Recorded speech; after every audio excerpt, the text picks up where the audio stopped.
I wanna live in my heart beyond this concept we know as time. I don't just wanna be happy, I wanna live with some peace of mind, with who I am at all times, with who I am at all times. So I think life, think love, think righteous, solely indeed, all in together, all about we, all will remember cause it's all beyond me, all about free so my spirit flow at ease, light years beyond my pride, just to carry over the shine inside my life.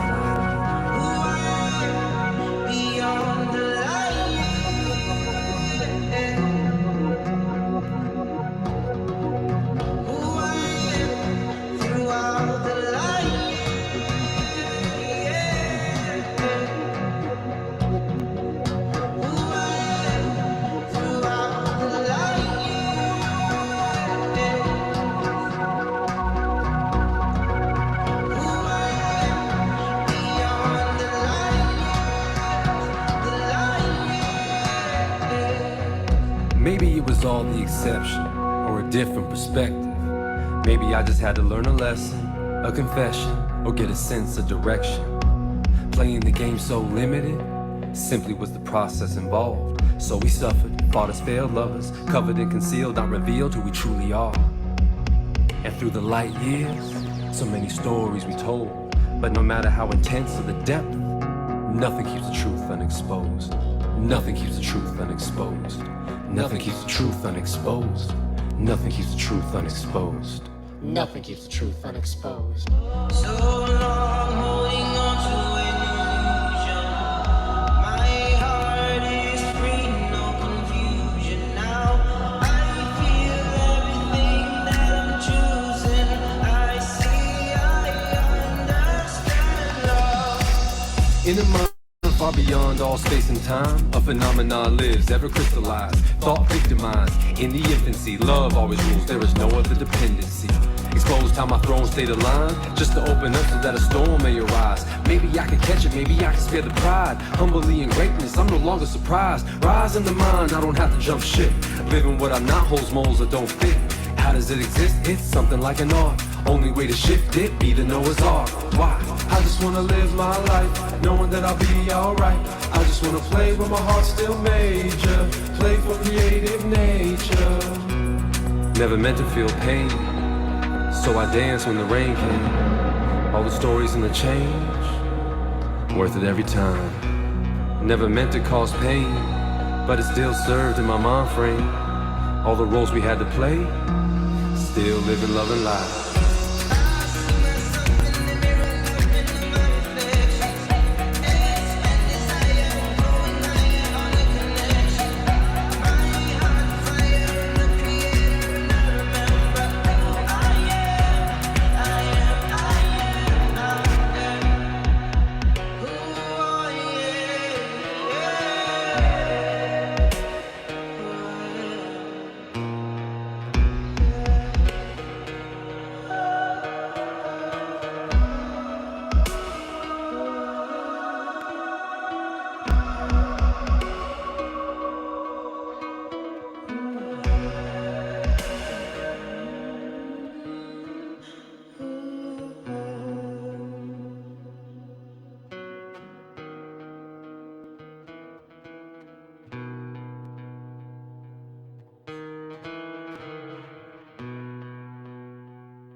Never been afraid to fly till your wings got torn. Now the sky looks so far away from the ground below, and it feels like there is nowhere left to go.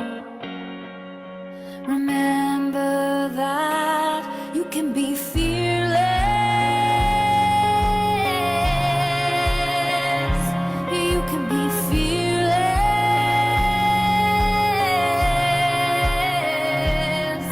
When the whole world falls and everything breaks and you're standing alone, you can be fearless.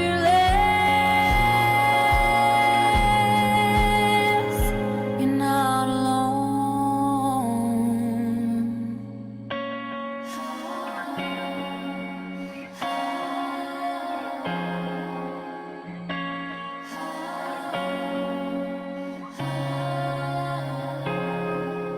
You always knew how to fight until they knocked you down. Now's the time to show them that you will survive,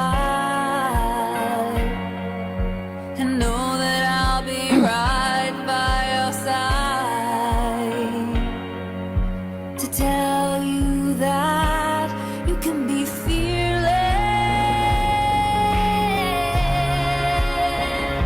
You can be fearless.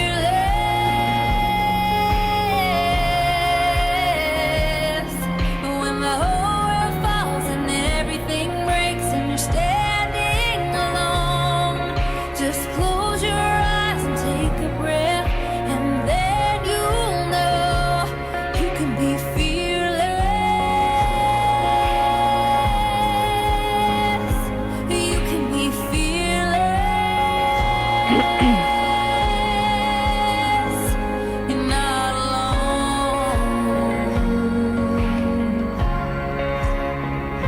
You're not alone.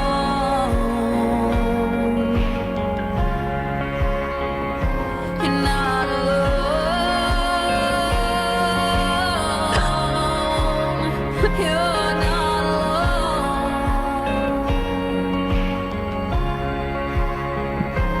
You can be fearless.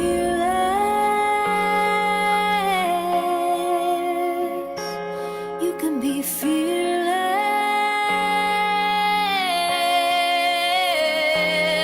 When the whole world falls and everything breaks and you're standing alone, just close your eyes and take a breath, and then you'll know you can be fearless.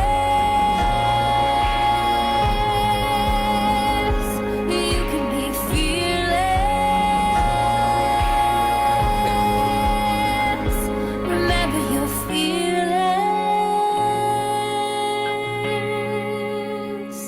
You're not alone.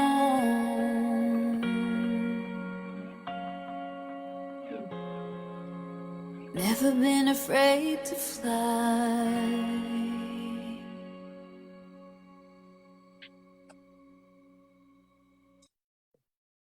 All right.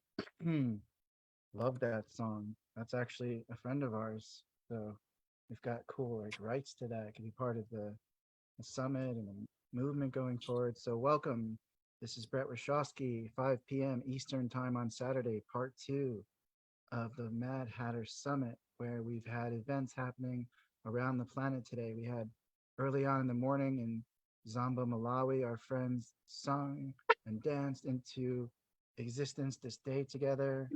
And then in Vreeland in the Netherlands, our friend Annelies ran a Taste of Wonderland at a farm based on mental health as a topic.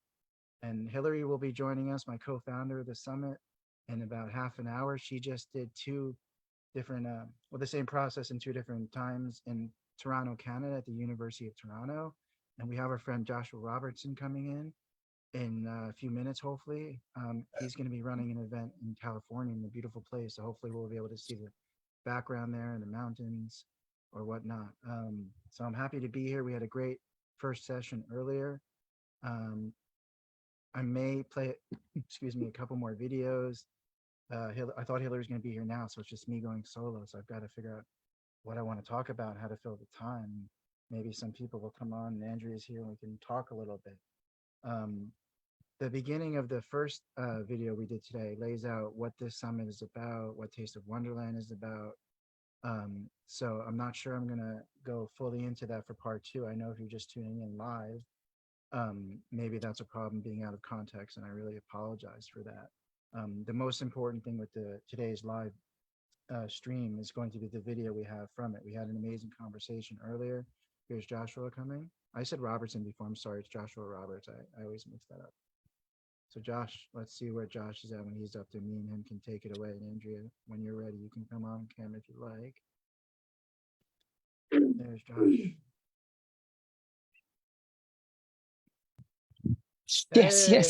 Yes. What's up, my international fam? Oh man, so good to be with you. Likewise, Brett, you're looking like a master there, some sort of a martial artist of the metaphysical terrain. Nice. Social Aikido, yeah? Social Aikido, using the energy to flow with it instead of fighting it. You know what's up. Yo, I do. So it looks like you've got nice weather, yeah? Dude, it's perfect. It cooled down a little bit, and it's just going to get better and better. We're about 2 hours away from the event starting. And by the time it starts, the shade is going to be in the perfect spot. And I think we're going to have a grand old time, man. How's it been your side today? I'm going to get to that, but just quickly, give us your full name. I want to hear you say your name, where you're coming from now. And then we'll get back into what you're doing. And how much time do you have? If you're comfortable, do you feel you have right now? About 15 minutes, if that's cool with you. Yeah, that's cool. Do you think you'd be able to, before we go, turn the camera around a little bit and show us where you're at and everything? Yeah, man, I wouldn't mind taking on you a little tour, as a matter of fact. Obviously, we're still setting up. We still got time. We got 2 hours. But maybe I could take you on a brief tour to just show you some of what the experiences will be like. That would be amazing. So you're in California, right?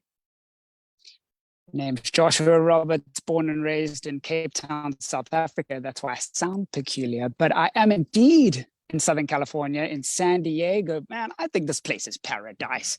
I think that it's a perfect alignment of things, but really stoked to be tied into the international currents of what we're doing here with mental health, reforming the game. California has always been a game changer. Hey, let's start a mental health and spirituality revolution. Awesome. And what kind of property are you on today? It's a pretty big space, right? In the mountains. Are there mountains in the background? Is there any lakes on this or anything, or water on the property, or do you know? Oh, believe me, I know. Yeah, man, this place is amazing. So I will give you a little tour of it, but it's a 400-acre property with the largest waterfall in San Diego County. That thing's just a trickle right now because it's summer, but I was here in winter. A torrent of energy, man. There's a little stream that runs down there.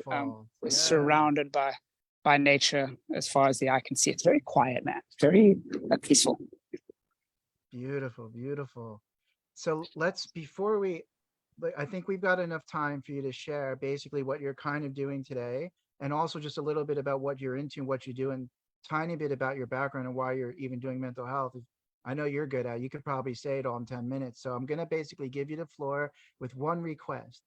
If there's someone there later on when you get started who can hold the camera up and put it on mute so we can see things happening somehow in the background, like even from far away. Because what we lost today is when I was talking to everyone, we didn't have like Toronto in the background. So when people tuned in, it was more like I'm doing a podcast rather than somewhere live. So even if you can do that for 10 minutes, even just to give us a sense of like there's something going on out there. No expectations on that, Josh, but if it works out, please keep it in mind. Otherwise, the floor is yours. Tell us about why you care about mental health, spiritual, and beyond too, and just best life for all and neurodiversity. Give us a 10-minute Hunter S. Thompson, Russell, what's his name? Just lay it out, man. Have a good time. If I've got the floor, the first thing I'm going to do is a dance move. Wah, wah, wah, wah, wah. I'm going to do a little dance move, and I'm going to say, what's happening, Mark? And hey, Andrea, it's so cool to be here with you guys. Okay, so the name's Joshua Roberts. After graduating high school, I traveled the world for about 10 years. But the most interesting place I ever discovered was the territory of my own mind. I had a so-called psychosis experience in San Francisco when I was 22 years old. Do you know what I discovered though, bro? Is that the mystical world, this world that I grew up hearing about in the Bible that I thought wasn't really real, it was so abstract. Dude, that stuff's more real than real. And so-called psychosis pierced me through the veil. And since then, I've made it my life mission to explore what on earth the nature of reality is, what on earth the role of the mind is in penetrating this veil, this Maya. And so I was raised Catholic, but it never really stuck with me until I had these mystical experiences, which helped me discover Jesus in a fresh way. So we started a movement called Aslan's Way, which is a Jesus-lit mental health path. Like the millennials and Gen Z, they use lit as in cool. Oh, that thing's lit, man. And so it's Jesus lit. It's bringing back the coolness to the Jesus movement, to the way is what it was. He was a revolutionary, man. And he met all the DSM criteria for being bipolar type 1. Think about like John the Baptist cruising in the wilderness, screaming, repent, and eating locusts and wild honey. Man, these guys were neurodiverse and they were game changers. So my whole mission with neurodiversity is to reframe these altered states of consciousness in terms of prophetic insight, visionary capabilities. And I find one of the best ways to do that is in nature, right here. So yeah, man, let me flip this camera around and show you a brief outline of what we're going to do. I don't know if it'll even let me do that from the phone. Might not, eh? Oh yeah, it will. Watch out. Okay, so we've discovered that there's a uniting theme to the nature of reality called the hero or heroine's journey, where we start in the world that we know, and then there's a call to adventure. And so people are going to pick up this adventure packet when they arrive. And there's going to be 3 different experiences. We're going to start and end at the fire pit. Then we're going to have metaphorical inkblot art, the Taste of Wonderland experience, which is itself broken up into 3 experiences, and then have a vision quest and return back to the same fire pit metamorphosized. It's kind of hard to see, but there's unfortunately an abyss in every... Oh, were you not seeing my video? Were you seeing that, Brett? You're on mute, Brett. No, we couldn't see it, Josh. You're back. Yeah, you're back. Go ahead, Josh. Yep. Oh, great. Such a little eloquent explanation, but you couldn't see anything of what I was showing you. Okay, I was showing you the hero's journey. Okay, so you were supposed to... That was for the auditory learners, all right? Now we're addressing the visual learners. We start in the world that we think that we know till there's a call or a push to adventure. We cross into the world of the great unknown where it's not all rainbows and butterflies forever. Challenges and temptations come our way to define and refine the heart. And in almost every case, to the hero's dismay, we find ourselves deep in the dark, the cave of abyss where all the light has gone out and all hope seems lost for our plight. But as the old self dissolves in the mess of cocoon night, out of the ash a new life starts to rise. Revelation dawns and metamorphosis is born as the old self reemerges transformed and comes back to the world that we left once before, bringing gifts of perspective and more. Yes, the same terrain that the caterpillar crawled on is now seen from vibrant new heights as the butterfly soars, or the scars in the stories are upward currents on which we take flight, And so that's what we're doing. So people will pick up this little adventure packet on their way in, and they're going to actually have to cross through a door, bro. It's not like we actually stuck a door in the middle of the forest, and you can't go through the rope. Sometimes life offers you these possibilities. Aslan's Way is based on C.S. Lewis's Narnia series, which is actually an allegory about higher dimensional Christianity. When you go into some of these dusty doors in the closet of our mind, you might discover a different dimension of reality. Might be backwards for you guys, but that says you're stepping into a living metaphor. May the meaning flow to and through you. So everything that we've designed in this experience is metaphorical. You can't see the whole line, bro. You're never going to see the whole of God, but you can see enough that he sees you. Rumi says the person who you're seeking is seeking you. Boom, you come through the door. We're going to have a refreshment stand right here, because as soon as you come into the dimension, there's nourishment. This is the table being set up for the Mad Hatter Summit, where we're going to have tea and we're going to have banana bread muffins. But people will follow the little white rabbits to get to the first place on their hero's journey. Oh, the little white rabbits on the floor. Sometimes you've got to have discernment. You've got to be able to pick up where the rabbits are at, where it's leading you. Another little white rabbit. So we're all going to assemble here. This will be on the first page. Now you can see that it's the hero's journey that starts and ends at the fire pit. So we'll start here at the fire pit, where we're going to sing the Circle of Life. Got my guitar, my buddy Devin, who works with Nam, he's got his ukulele. we're going to sing The Circle of Life from The Lion King, and then a version of Amazing Grace. What? Music of the Spheres.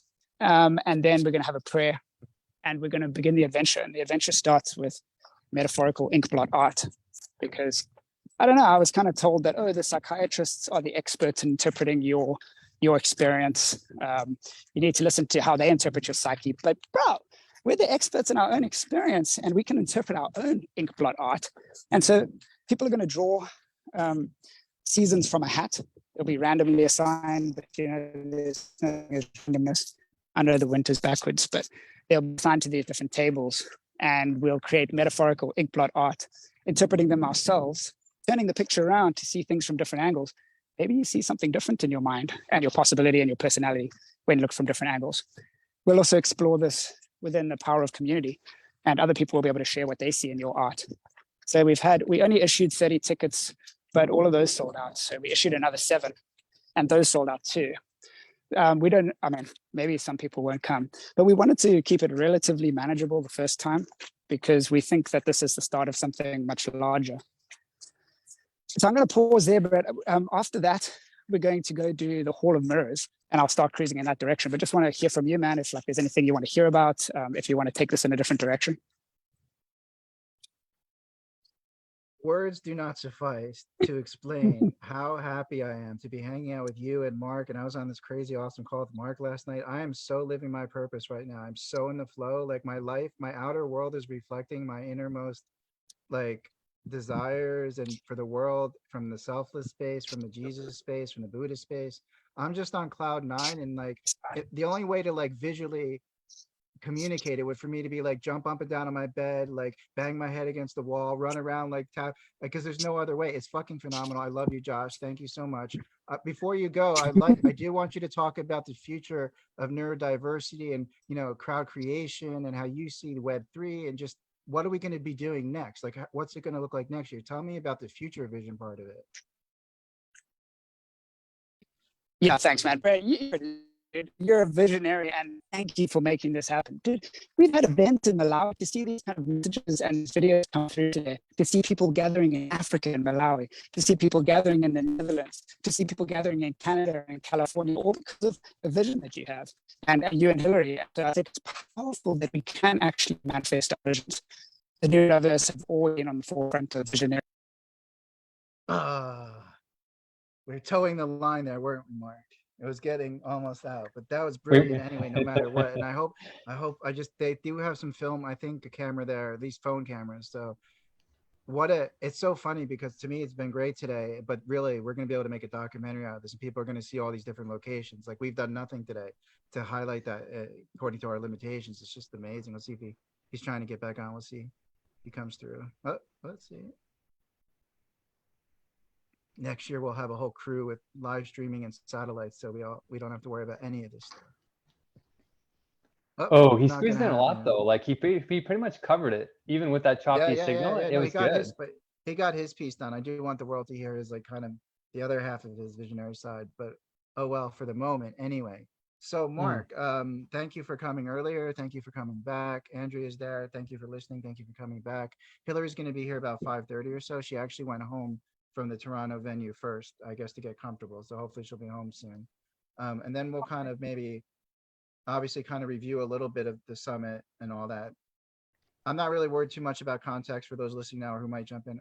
We'll just go cut back to Josh while he's maybe here. Go ahead, Josh, if you're there. Just give it a shot again, man. Yeah, sorry guys, I lost you, but hey, I guess it's not meant to be. I was going to show you the Hall of Mirrors, which is such a trip, and it talks to the visionary capability of the neurodiverse, but there's no signal there. So it's a bit of a mystery. I'll tell you what, you got to join us for the next one to be able to see yourself from fresh perspectives in the Hall of Mirrors. But just to pick up on what we were talking about, man, the future of this vision and stuff. The neurodiverse have always been the visionaries, and Nikola Tesla, unfortunately, although he was a genius, couldn't navigate capitalism in the ways that could have made him more successful. So I think as we bring together our different specialties, the different versions of intelligence according to Howard Gardner's multiple intelligence models, we can do much more together than we can apart. There could be an expert in finance, man, who's going to team up with Tesla's vision, and then bam, free energy for all. And so I'm thinking that the future of not only the neurodiversity movement, but the world is a decentralization. I think the kind of oligarchs and the power brokers of the past who held all the power, it's being distributed through Web3, through the internet. We have access to, finance through blockchain, which is opening unprecedented avenues, the internet, sources of information. We're coming together in this kind of collective way, Jung's collective unconscious, where something larger than the sum of our parts is emerging. So we're just doing what we're called to do in our place. I think you guys watching, firstly, thank you for watching. Thank you for being here. I think all you have to do is take the next right step in Frozen 2, where she goes on her heroine's journey. She finds herself in the abyss, the cave of depression, and the magic evaporates, Olaf disintegrates, and a song comes on saying, just do the next right thing. And by just taking step after step, this pinprick of light emerges and she knows the path. Journey over my 1,000 miles starts with a single step. And even by you guys tuning in now, this is a call to adventure. This is your call to adventure. So with Aslan's Way and Inspired Mind Mental Health, we have teamed up with the National Empowerment Center, created a neurodiversity gifts curriculum, a training program, an immersive experience that allows people to tap into their own genius. Their own genius, I know, is the theme in the Canadian Taste of Wonderland experience. And so let's do this, you guys. Let's all do this together, because the world is ours to reform and the game is ours to change. So coming back to you guys, any final thoughts before we call it a day? I wish I could show you more, but I guess the powers that be, AKA Signal, won't allow that. Thank you, man. No, you said everything I could say in your own way, but the same story from your lens is freaking phenomenal. I love it. We're going to this is it for me. The old story's over. As far as me and my life, it's not about the future or 6 months or 10 years from now. I've reached a new tipping point. I'm not done by any stretch of the imagination, but I believe this event, at least I'm, again, speaking only from my own soul's purpose and everything, this is a line in the sand. There is no more old story. There is no more poverty. We're not putting up with any of this stuff, whether it's climate change, poverty, inequality, discrimination, whatever. We all, like you said, Josh, we're going to find a way together from the grassroots up to figure out the solutions and provide the solutions that we need, rather than waiting for other people to do it. Forget this victimhood stuff. So I'm with you 100%. I love you. Have an amazing time. And please film as much as you can. Mark, you want to say goodbye? And just we will, man. Good luck out there, Josh. Excellent work. Thank you, my friend. Thanks, bro. You guys, it's amazing. Brett, thank you, dude, for who you are. Mark, thanks for being in this. Andrea, everyone watching. This is big. This is beautiful. This international global summit, and this is the threshold. You know what? Once you cross the door, there's no going back, bro. Actually, this door doesn't open the other way. See? You're stuck in Narnia, bro. You better learn to enjoy it, because it's the future. I tell you what. But thank you, guys. Appreciate you. God bless you guys. Chat soon. Lots of love, my friend. Yeah. Have a great time. Love you guys. Thanks, man. Bye. So, wow. I love his energy, man. Sometimes it's hard for me to find people that can match my intensity in terms of me wanting to run through a door when, speaking of doors, run through a door when someone gives a motivational speech of some kind. To be honest, it only happened to me once in my life. A woman named Lisa Nichols, 10 years ago, I went to something called Awesomeness Fest. And when I heard her speak, it changed my life. And I ended up writing a story about my first mental health spiritual emergency in a little collected author book. Wow. And that was the first time, I'd been inspired by concerts. I've been inspired by reading the words of Martin Luther King, for example, but never in person beyond music did I ever feel like the Tony Robbins type thing. I'm just ready to run through a wall for this person, like a coach, almost like a sports coach, really in a movie, where the sports coach just gives this rousing speech. So, but Josh reminds me of that, man. It makes me feel good. He makes me feel excited and enthusiastic and positive. And we have a very similar story, Josh and I, as well. He was also 6 times, I believe the number is, put into the psychiatric ward. So not just one time. Now he has a master's in theology and a family and everything. So again, to reaffirm what I said earlier, this is about beyond mental health. This is neurodiversity. This is interdisciplinary. We have people already on the team, for lack of a better word, in the community with anything from PhDs in all different subjects, and mothers, fathers, scientists, artists. This is about coming together, as Josh said. This is beyond boundaries. And in my own words, not speaking necessarily for the summit, because it's kind of a co-created thing, but I'm calling it a civil rights movement for the soul. for me, like if I were to go down in history for something, if it mattered, you know, I don't care about the ego. I'm just saying, like, if it were to matter as a demarcation point, Mark, I would be proud to put on my fucking grave, that's the guy that fucking catalyzed the civil movement for the soul. That's like, as much as I'm grandiose, that's enough for me, dude. I think like just sparking it too, not even finishing it, completing it. Like, I don't know what will happen, but just like putting it a name on it. And by the way, Neil Donald Walsh talked about in his book, Conversations with God. So again, it even comes back to God again, Jesus. Like, we're using all different words in this conversation. Earlier today, we had another person very much also a believer and a lover of Jesus, not necessarily fundamental in any way, but same. We're just covering all the bases in a way that's super inclusive about unconditional love and a party. We can all get along, right? What is that famous saying? Rodney King in the riots, and back when I was a kid in '92 or something. Why can't we all just get along? I think it was a famous something like that he said, and when he got taken away or beat up, or I think somebody will have to correct me on that. But anyway, it's an epic day, really. Like, and it's funny, you know, I'm sure there's 5 people watching on Facebook right now. But again, for anyone watching, the objective today was to have this footage to also put it together with the other events and to put out a documentary that we can send to film festivals, that we can send to philanthropists, that we can send to TV stations, that we can send to Oprah, whatever we need to do. We'll cut it up in a zillion different ways. So we'll be looking for editors and graphic designers if anyone wants to lend a hand. But this day is about much more than coming on Facebook or talking, but it is also brilliant at the same time and makes me come alive. So what's on your mind, Mark, as far as these matters go? While we wait for Hillary? Well, I was pretty energized too by Josh's speech there. And I often find that people who are more neurodivergent or who've had psychotic breaks or just an opening to maybe this other experience of reality, they have a high linguistic fluency and you're just gifted that way. And you're one of those people too, Brett. It just flows. And they've done studies to show that the way that you construct meaning in sentences has something to do with the way your mind is in touch with reality.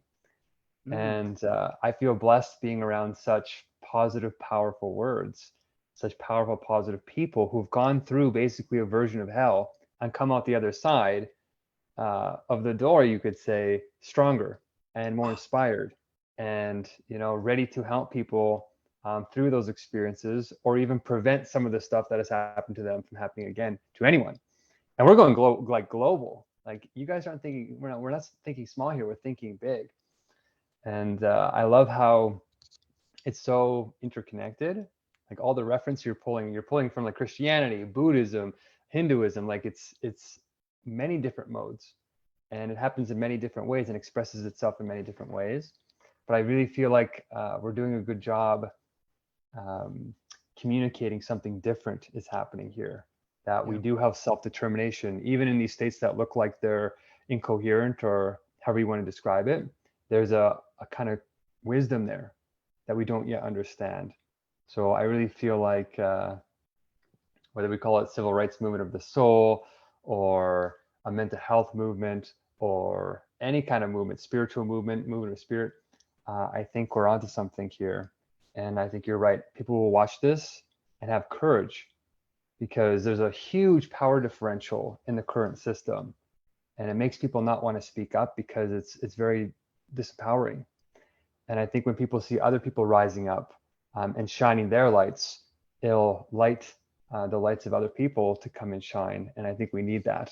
We need it kind of soon, given the trajectory of our planet, our culture, our global culture, our technologies. I think we need to get into a direction that's more wise. And if it's crazy wise, probably even better. You know, so I realized I'm gonna make the theme of the next couple hours a subtle underneath theme, the giants whose shoulders we stand upon. So throughout the next couple hours, when we have time in between reconnecting with Hillary, and if Josh were to come back, whatever we talk about, I want to weave this in, this idea that there's a lineage, there's a history, that we stand on the shoulders of giants. And also, by the way, for those who are on now, if I do this, it means kind of start wrapping up, like don't rush too much. I'm going to try to conduct a tiny bit if I feel like I want to, and also remember, even if I do this and you stop, like, it doesn't mean you can't finish where you left off. It's not like the final word you'll get. So I want everyone to feel comfortable that they'll be able to finish their thought or hit the other points they want. But I want to see if we can get how much if we can create a little bit of a vortex in that sense. So Marlena, if you're there, come on video and you want to talk. If not, just stay actually off video. That'll be the cue. Andrea as well. Anytime you feel like you're really ready to talk or want to interact that way, just come on video. So, and then I'll know as a cue that you're kind of ready or that maybe you have something to say per se. I mean, you can stay on video anyway, just an idea. Does anyone have access to like an open Google tab or something where they can do searches for us and like pull up a quote or an image if we need? Is anyone like in a position to do that? Access if needed. Yeah, would you mind looking up an Aldous Huxley quote? It starts with the man who comes back through the hole in the wall. It's about 3 or 4 sentences long. It reminds me of The Door, and I would like to share it as an homage to Aldous Huxley, who was a massive influence and inspiration for me. And basically, I'm a type of channel, so I don't talk to dead people per se, but I'm like a different kind of channel. So I basically connect with like the essence and artistic through the memetics, right? It's like DNA epigenetics. I call it epimemetics, right? So the epimemetics is something is a way to like converse with someone like Jim Morrison or William Blake or Aldous Huxley or Florence Nightingale or Shirley MacLaine. No, she's still alive. Is she dead? Who knows? Shirley MacLaine. I don't even know. That was a funny one. That came out of nowhere. But the epimemetics allows us to basically grok this essence. It's almost like a simulation. What the AI people think you can download the consciousness, which will probably never happen. But you can sort of download anyone, like any essence of a soul, like in that sense. So that's my gig, and all this is like, yeah, like one of my best friends. I never realized it, but I guess I'm like one of those little kids. I wasn't like that when I was younger, you know, like imaginary friend kind of space. I was an athlete. I was very like mainstream, but now I'm like a little kid who's playing with my imaginary friends to some degree. I just had that realization, as well as you guys. So Clara's going to join us. I see she's coming in. She has an amazing, awesome story. Marlena, do you want to check in and say hello or relate to anything that's been shared or anything? Yeah. Hi, I'm Marlena Koloshinska. I kind of missed out on some of what was shared so far because I just joined a few minutes ago. So kind of hold back on sharing too much, but have lived experience with ADHD diagnoses and bipolar 1 diagnoses, mania, psychosis, hospitalization. I love to talk about altered states and the crossovers with spirituality, mysticism, and like psychedelics and drug use, and just kind of exploring for now, getting involved, baby involved in activism, and I'm an artist as well. Artivism, don't forget it, man. Artivism. You can do both. You can have your cake and eat it too. Exactly. Yeah.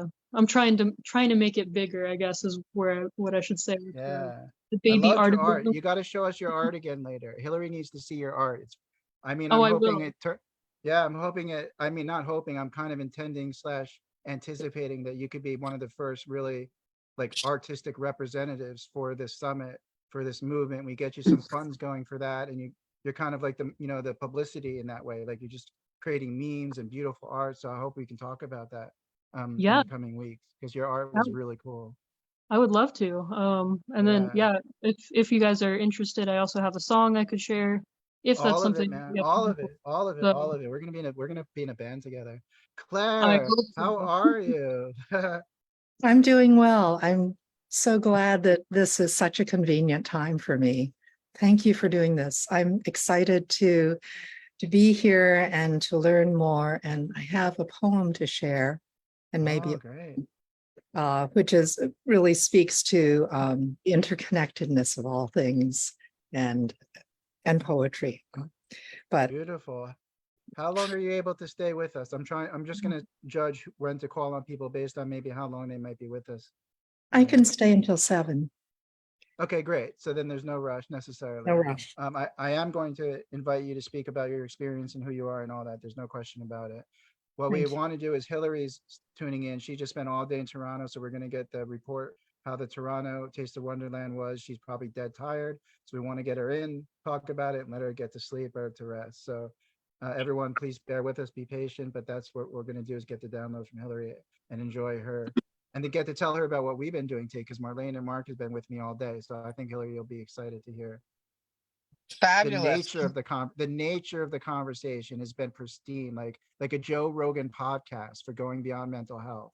Like, you know, like it's been really pristine people and really pristine people in service to things, people creative, people that have gone through all these things and come out the other side. It's just been absolutely brilliant. So your camera's not on. Is that intentional? I Are you know. able to I'm keep trying it to. on?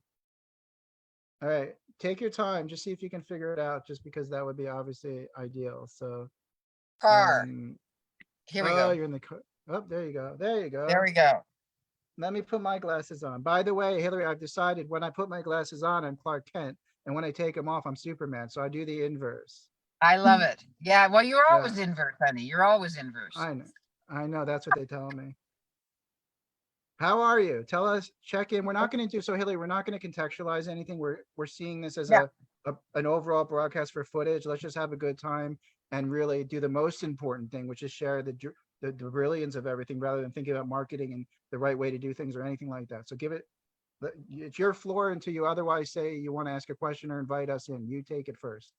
Well, we had a phenomenal day. We really did. And, you know, Well, it start was, with where you were. I guess that will be helpful. Just go yes. back over So the we were in the information technology building of the University of Toronto. And we had 2 classrooms that we converted into the various stations of A Taste of Wonderland. We had just an amazing, we had to do a lot of juggling because we had one of our activities in the looking glass was to do flash freezing of sending information and thoughts into water and then freezing it. And the freezer wasn't cooperating very well. So it was taking a lot longer for things to freeze. So we had to juggle around that. But we had an amazing, wonderful group of brave souls who bared their souls and who really allowed themselves to go into the cracks of what they were experiencing in their lives and in their families. We also had, the pool of tears in terms of some of the depth of the grief. In our looking glass, it was really fun because we did 6 hats with 3 that where people chose based on, they did a quiz, and the quiz then showed them which hats they would actually go to do the activities. And the activities were all very unique. And one of the most, I guess, the real awakening was how little introspection many people do, and don't take the time to actually sift back through their lives to look at what needs to be hospiced and what needs to be let go and what needs to be grown, and in a conscious way. So we actually did some fascinating stuff with using 2 of the activities were based on Hospicing Modernity by Vanessa Ducote, and it's in-depth work, but we did it in really fun ways. For an example, one of the beanie hat, which was about comfort, was about identifying 3 people on your internal bus that have different points of view about your life, about the direction of your life. And you had to identify the 3 people on your bus, your internal bus, where they were sitting, what they were like, what they were described them, what they were saying to you about your life, and then to identify what self-care did they need. It wasn't about shutting down the different people. It was definitely all about looking at honoring the different aspects of ourselves and looking at the kind of care they needed. And then every single station looked at what does this and how does this inform you of what you are considering to be a best life? Because in Toronto, ours was all about describing a best life and exploring what a best life could be. And then at the Mad Hatter, we had a very fascinating conversation, a lot about men and looked at, and again, about not having the time for, or taking time for introspection, what that meant, And what the opportunity was to look at introspection in a unique and creative way. And how could introspection be done in not sitting in front of a therapist, but doing art and doing I talked about what Matt does with looking at hypnotherapy when you're doing deep dives, doing hypnotherapy on a hike, going and integrating outdoors with different modalities of exploration. And I don't even want to call them therapies. It's about exploring and exploration. So at the end of the day, it was because ours was focused on best life, each individual walked away with a new formula for themselves around what did they think about, what was a best life for them. And each one had an epiphany around what that was. And then looking at that collectively, what does that tell us about what it is, the work that needs, where we take this in terms of exploring, supporting best lives that are very different than what people think they are. So that was Toronto.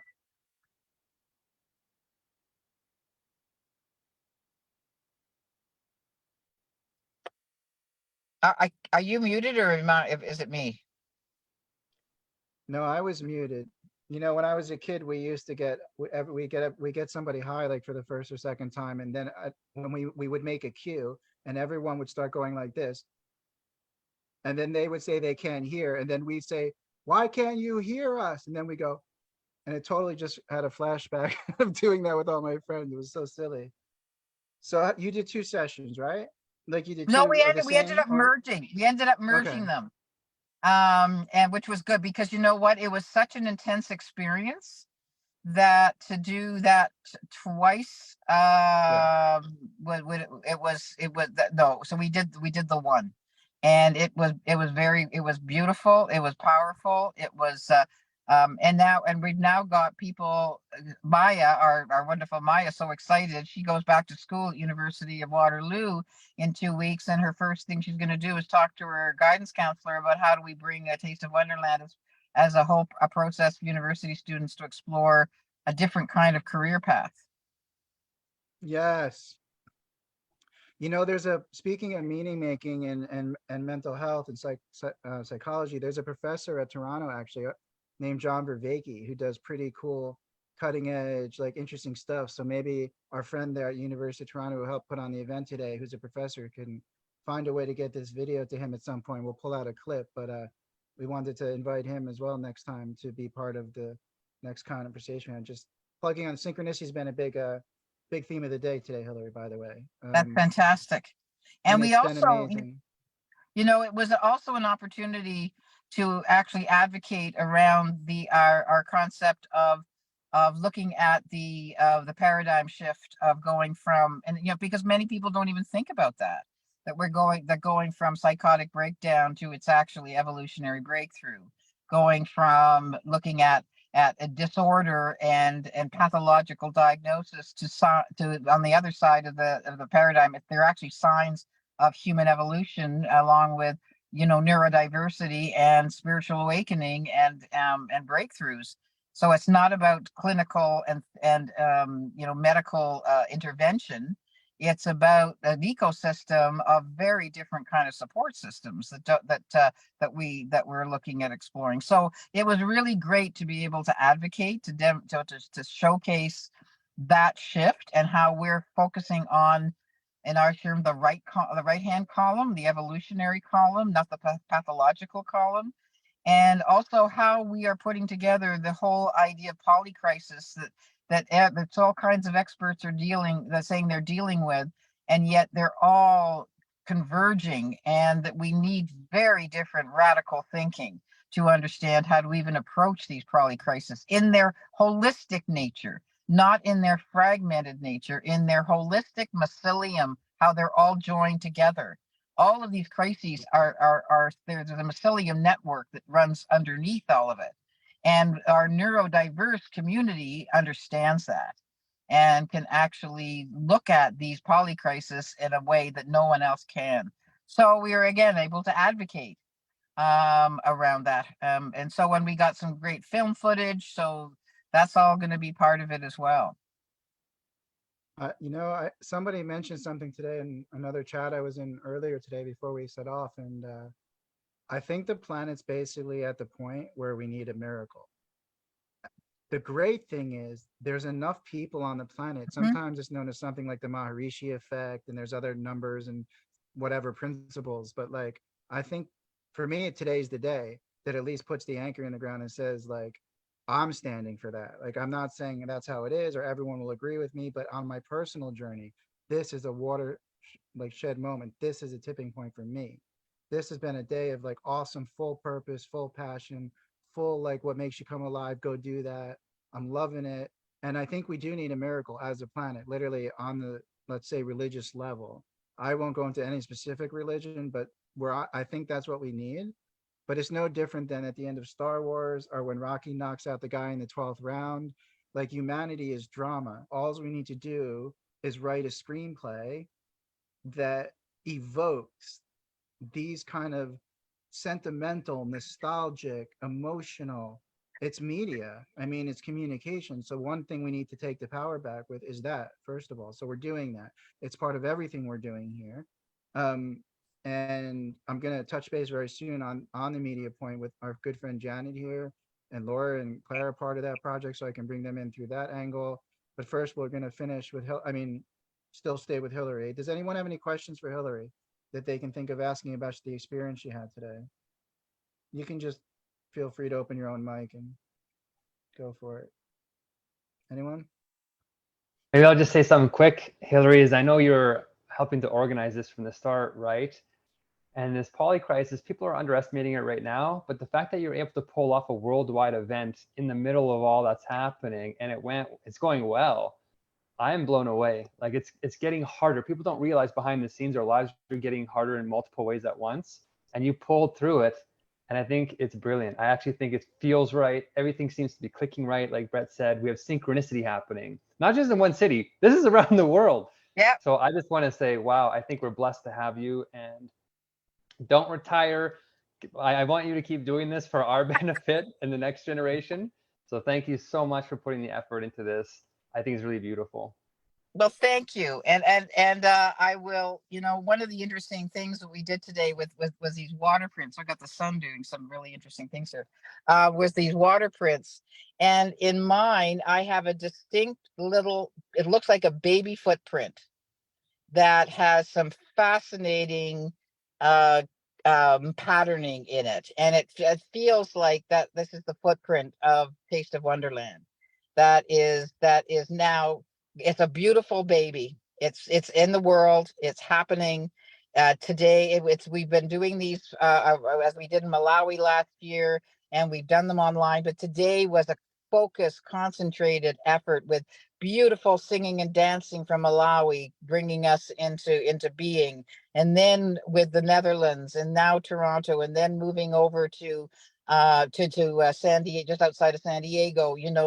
And it's very few people have pulled this off, with no money, with all self-financed, and with a lot of motivation. And just one last piece I want to say is that all of this is totally experiential. Nobody is telling anyone what to think. No one is telling anyone what to feel, what to believe, what to sense. We are providing, it's like we are providing this kitchen without even the cookbook, so that you can come in and make whatever it is that you want with the utensils you have and that are available. And because it's so experiential, it's a totally different outcome. And people are walking away asking questions, wondering, pondering, are ready to explore more. Every one of the participants wants to sign on to be part of the ongoing process. So that's something. What an amazingly important point you just brought up, that this is again about invitation, not obligation, invitation, not dictation. It's all it is. And the more people that come to that party, it's actually simple math, right? The truth can't be fractions, right? It's just simple math. The truth can't be fractioned like that. So like we're build capacity now. We've already done that in our little way the first year. to get to this point. This next year we'll do it again. And the next 2, 3, 4 years, whether it's next year or 4 years, we're going to have that big worldwide event with 1 billion people, because there's just no question about it. And because I think finally the planet will understand that without that, again, the miracle, we need a miracle. And that's good. That's fun. That's also part of the evolutionary process. It's also, again, in talking about inversions and ratios. When the going gets weird, the weird turn pro. Like things are that bad. But when things are that bad, that means the resulting neutralization of them from the positive and the inspirational and the building and creating is equally as, look, think of how bad it seems with AI and climate change, the end of the world.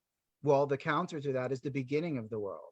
I mean, put that in your pipes and smoke it, right? Sit with that for a second. If it could be that bad, we know it could be that good. So what is that goodness part of it? Think about that and stay with that for a week or a day or an hour. And you know, in your logical mind, you have to at least agree to that fundamental deal. Like if it could be that bad, everyone in life has had that experience. Things are always in balance like that. Whether you're a Taoist or not, everyone knows there's good and bad in life and that they things kind of balance out. Everyone's had a version of that. So that's You know, miraculous. and we also, you know, when we're conducting these, we realize some things that you would say in the conventional world is something that you don't want to happen. In our case, you do. I'll give you the example of one of the participants, fascinating guy. In fact, Brett, it was your blog that brought him. And he was very resonated a lot with what you said. And one of the projects he's working on is using AI to actually talk to rivers and other water bodies. And he, a lovely gentleman. And after he did the Mad Hatter, and then he came over to me and he said, I have been so moved by something. I am speechless. I need to go. I have to go now. I want to thank you so much, but I got to get out of here. This is totally unexpected what's come to me. And in the old style facilitation, you'd go, oh God, no, what did we do wrong? We did somebody's leaving. In fact, that was for me a point of success.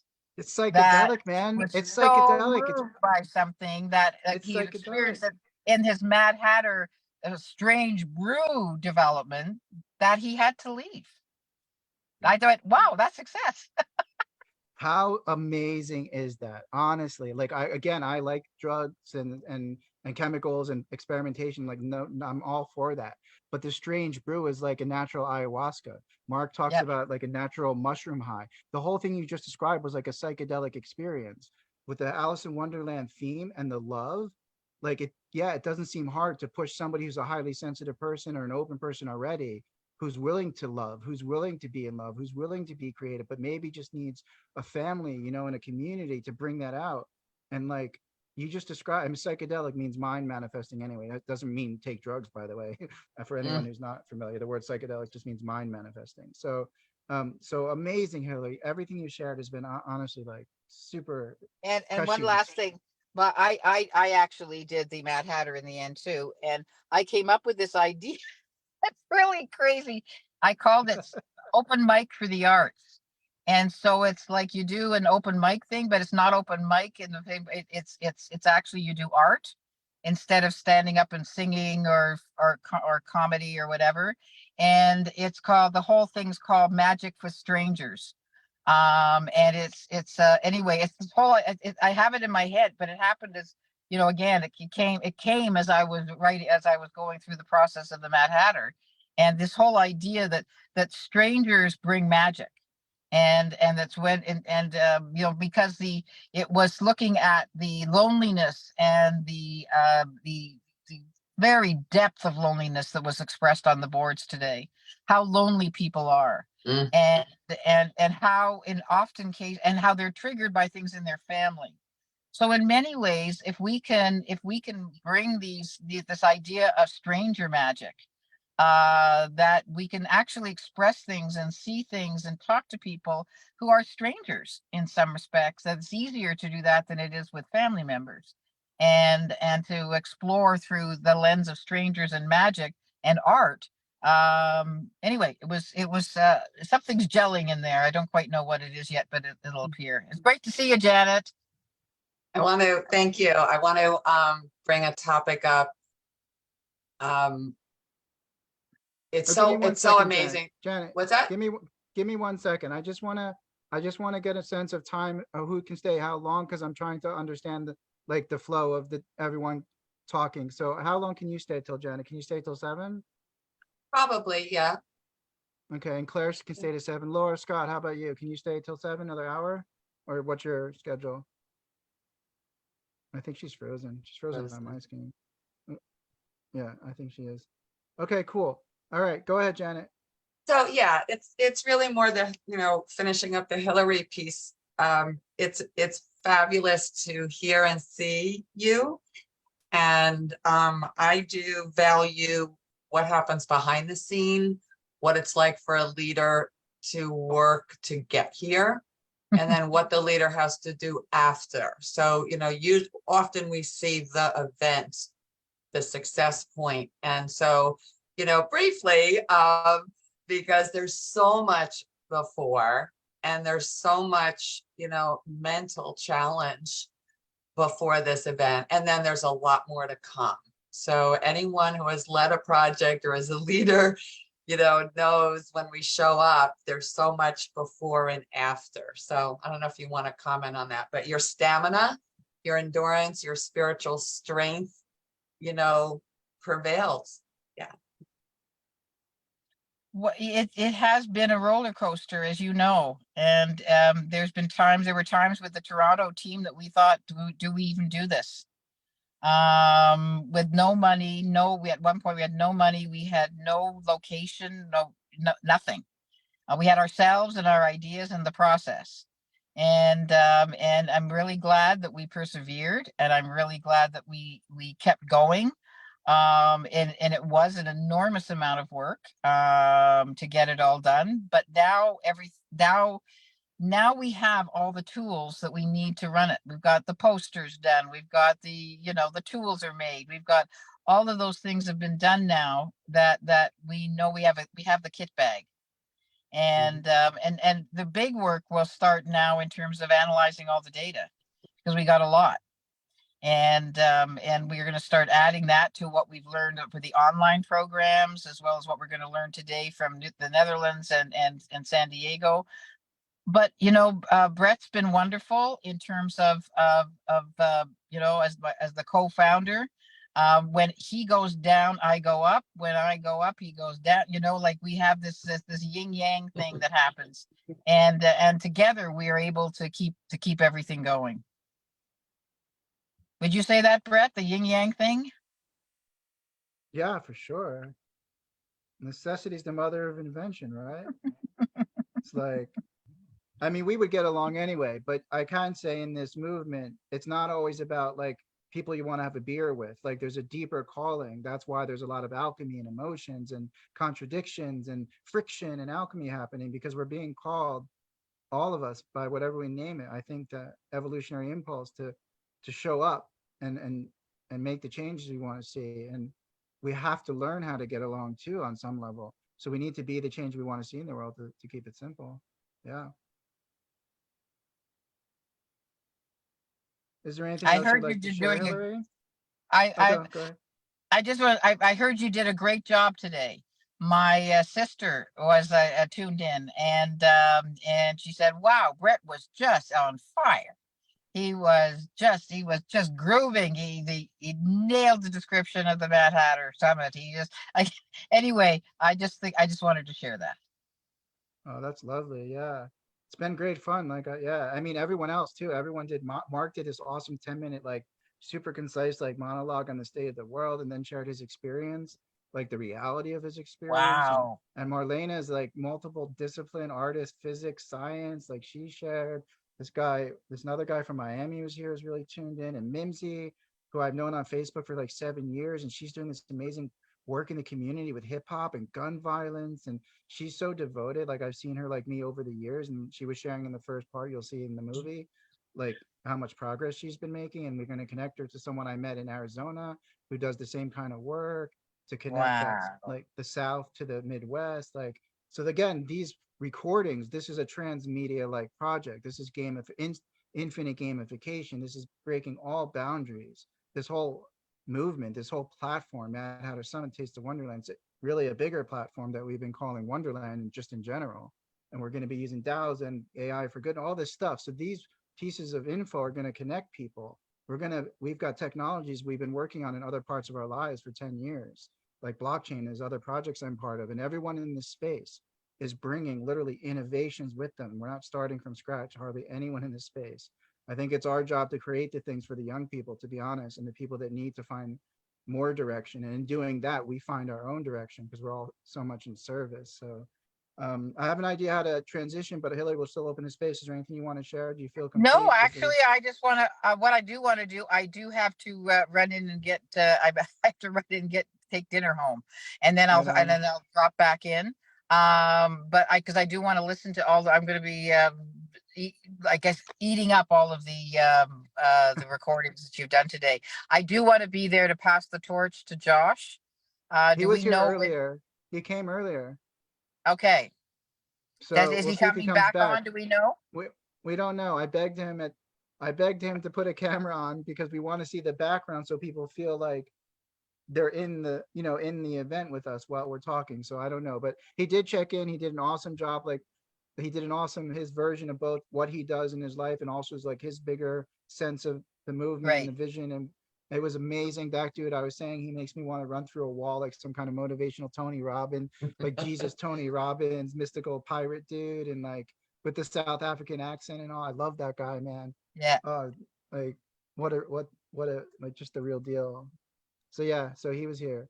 We got good audio from him. His video was not good, but you could see he was in a beautiful location, which is nice. But his audio came through pretty good most of the time. So at least we have that. Yeah. Great. All right, well, go enjoy your food, and we'll welcome you back. I'll check back. I'll come back in before you close off. Okay.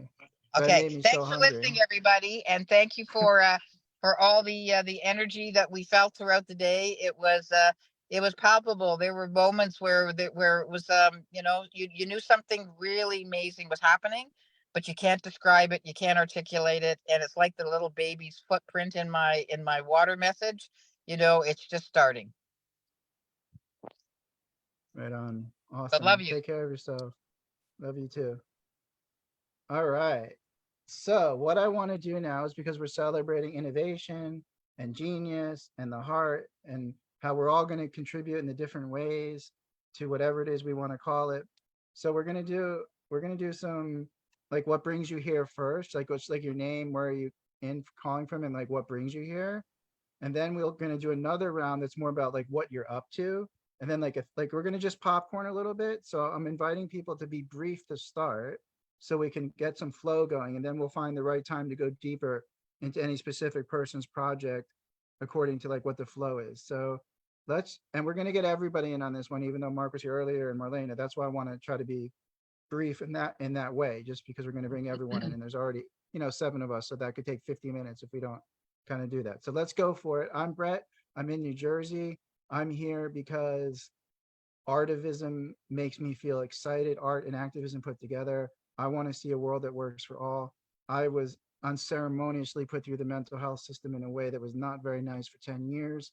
I don't want to see other people go through that on a mental health level. But beyond that, I'm all about creating a world that works for all. And this homage to the great Bucky Fuller. I'm here to change the game, change the planet, and through whatever ups and downs we were talking about, that's the game I'm in. I'll ask people to go just so we can keep it easy. Janet, how about you? So I'm, excuse me, I'm Janet Warner.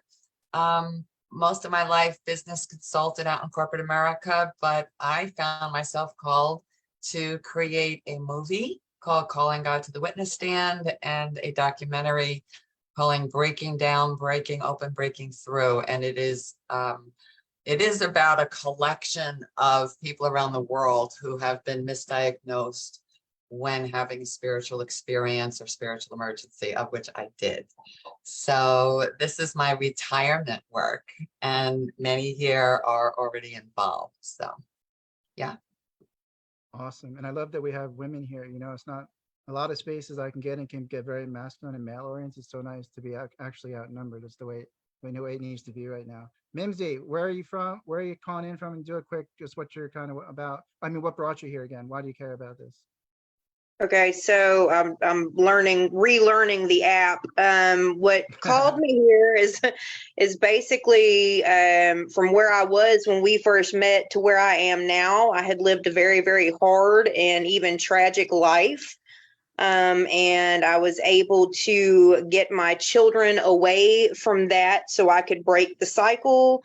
I too was misdiagnosed, and after surviving all of that, have found what I love to do. I'm a hip hop artist, so I have a lot of things going on with my project as an artist. One of my main goals with that is to include my children as much as possible, because I was very unincluded as a child when it came to my family doing art and music. And every single chance I get to get on a platform when I'm being interviewed, I make sure to include any form of activism when it comes to children and giving them a artistic space and an artistic voice, no matter what it is, whether it's art, rapping, doing graphic design. Children need to have that space to do so, and so do adults. And when it comes to the area of hip hop, there has been a crisis going on when it comes to the violence. And so at this point in time, I am really doing a lot of activism where it comes to settling disputes within hip hop, so it's not so competitive. It's more of it is competitive, but it's more of a sports. Like, you shake hands after you play baseball instead of like, hey, I'm going to shoot you with a gun, pick up a mic and spit a verse instead of fighting somebody. It's really, really complex. I guess that's the generalized description of what's going on here in Shreveport, Louisiana, but that's why I'm here. Thank you so much. Thank you. Claire, how about yourself?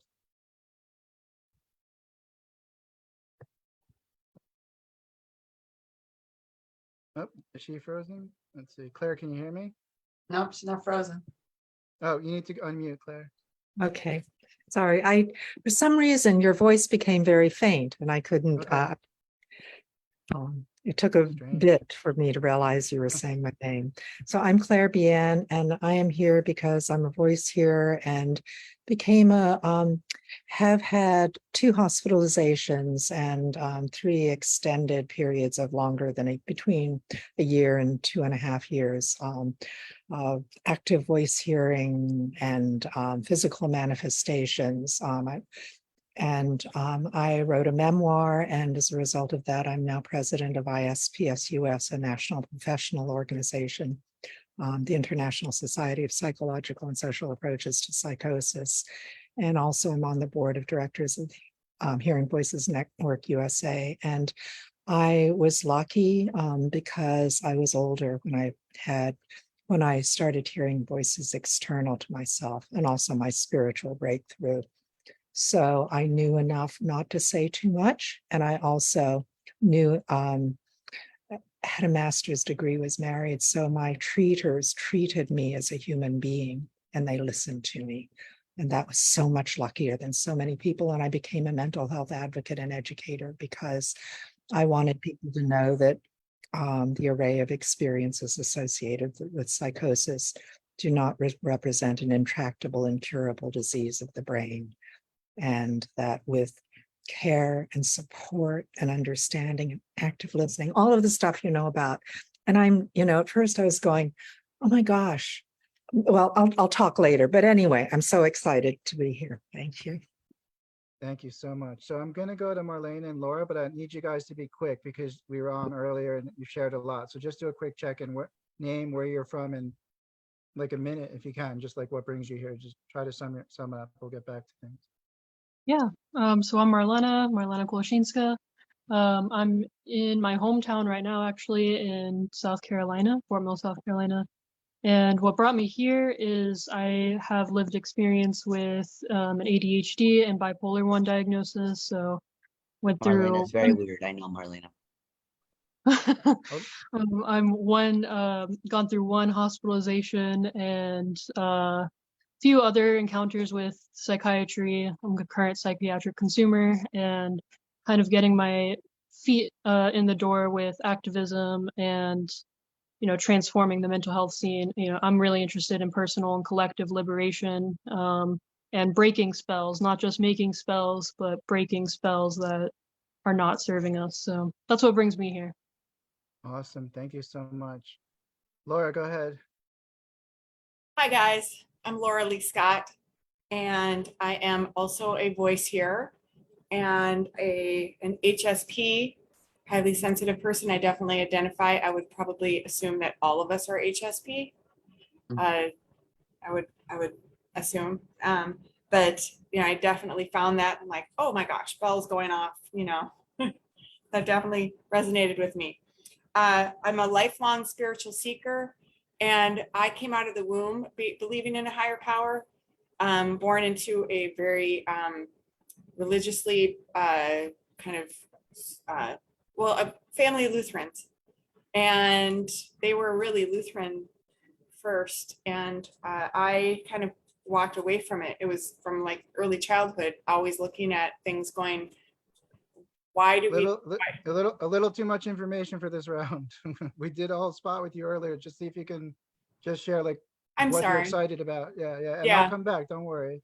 Yeah. Okay, yeah, no worries. Thank you for the redirect. I appreciate that. Cool. It's tough because I'm jumping in and out of elder care issues. I've got two parents I'm trying to take care of, and I'm not even supposed to be here right now. So deep breath. Let me just redirect. It's hard when you have ADHD and people interrupt you. It also gets really hard to continue with your train of thought. So I'll just say that, you know, HSP life voice here, couldn't hear any voices though until I become a spiritual warrior as a surrendered Christian, and having walked away from religion but walking toward Jesus. And now I'm on the front lines, kind of just feeling like I've been led to stand with every force of good, Jesus being part of that, to say that, you know, all war is egregious and unethical and inhumane, and that includes spiritual war. So, you know, us being used as pawns on some type of cosmic chessboard, all of that I know is happening, that's ending, and but I've had to kind of feel like I've had to stand against that, and while being surrounded by people who have not even believed that spiritual experiences can be real. That's it. All right. So I'm going to go to Andrea and then Sage. When I do this, please, someone just finish your thought to the best of your ability. Like go deep. Don't feel like you have to just stop in 3 words, but just pay attention if I do that, please. And I know it's not always Thank you for sharing that. I'm a Gemini, so I would talk a lot, like a lot. Yeah, cool. So like, I just want to hear from everyone. You know, I just want everyone to have a chance to talk and to flow a little bit. So I'm obviously, and I'm a little bit, that's my archetype. Like I want to try to see that happening. So I will cut you off. It's not personal. I'll ask you nicely, like I'll do this. Like again, I want you to finish your thought, but please respect that so we can kind of have a good, there's 6 people is not easy, 7, 8 people. So Andrea, just check in where you're at and what brought you here, please, what you're excited about. I'm Andrea. I'm in Vancouver, BC.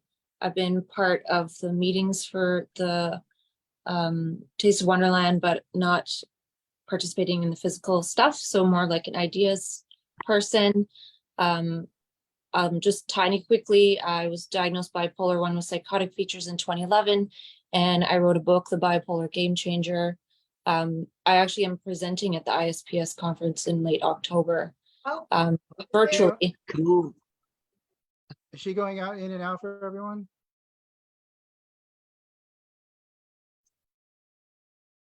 She just muted. Oh, I don't know how I got muted, but I guess just a glitch in the matrix, which is totally appropriate. So yeah, I'll leave it at that.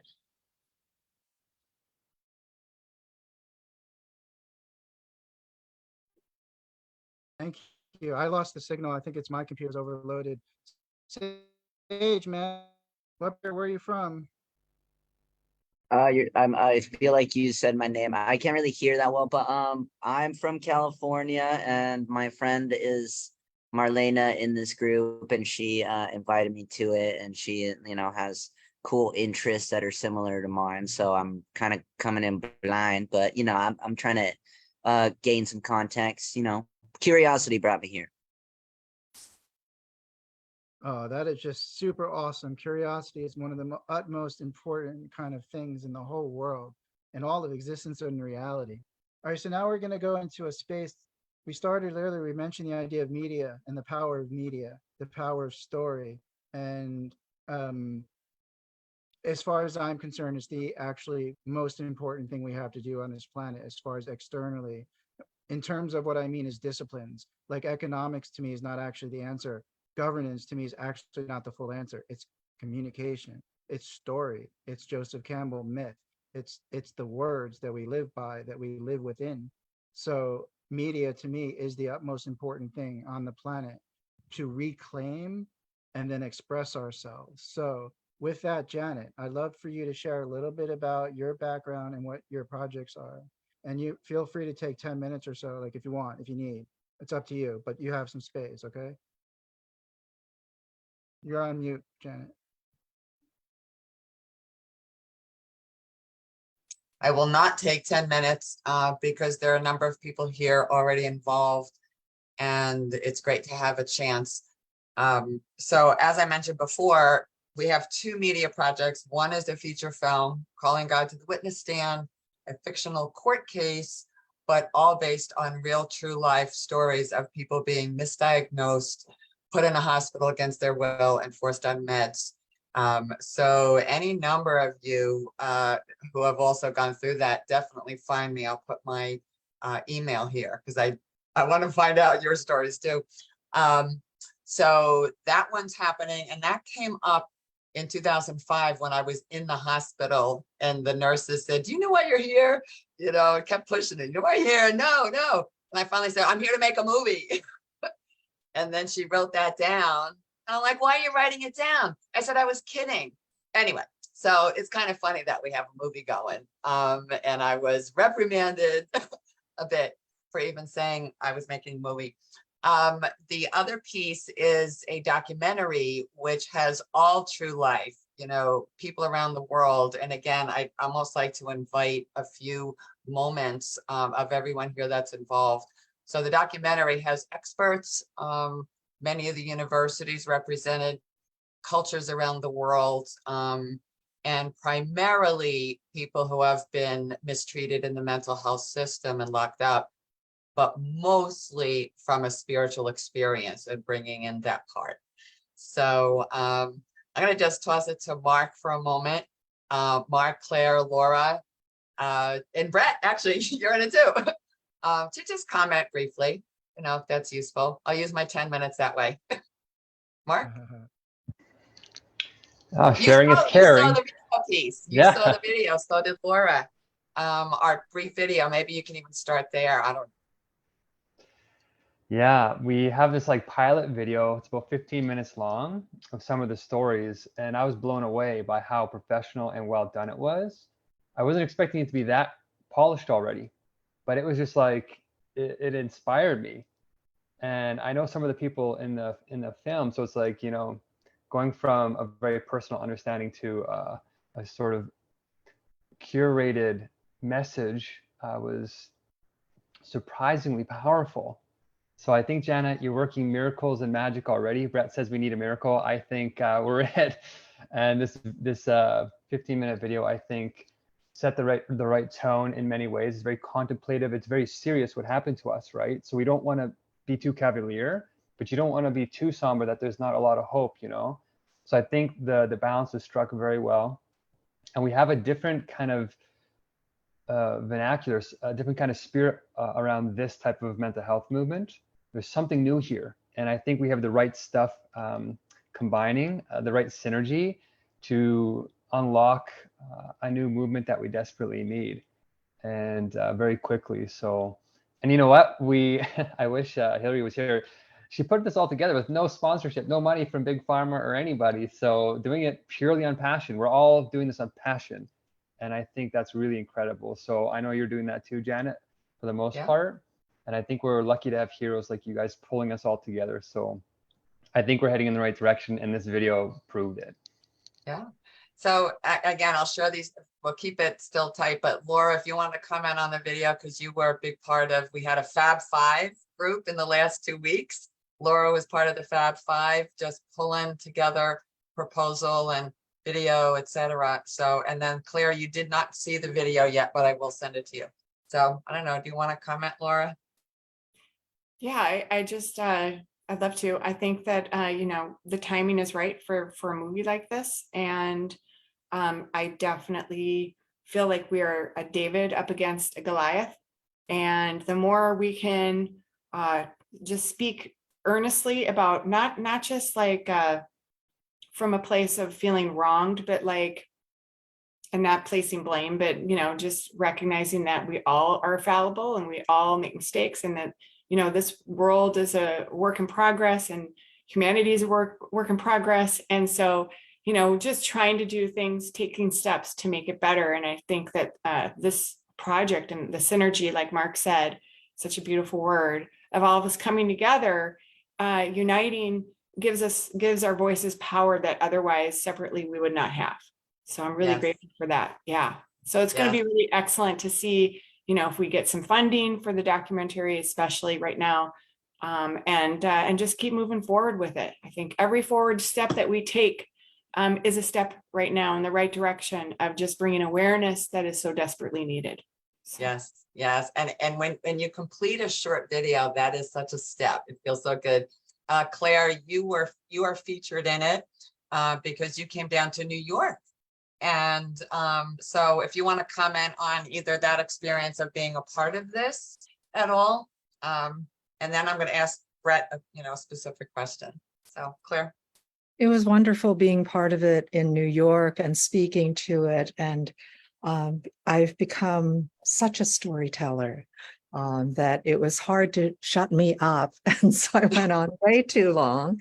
And the editing process was perhaps difficult. But I'm excited about this because we offer our various experiences and stories, and the array of symptoms and diagnoses we have are varied and often really considered profoundly debilitating, and yet we're all here and we're who we are, and that offers such hope and possibility for people, and should, if there is any justice, begin moving people toward changing perspectives. So I'm going to do a quick connection. Andrea, Claire, and a few members of the team will be at ISPS in Delaware, and we will be showing clips of the videos. So we'll be premiering and getting input on our way to it. So Brett, you and I had some fun going into court, and we got some clips of you. So, and this is all sharing how we're doing this. Some is on Zoom, some's in New York, but Brett and I actually went to court.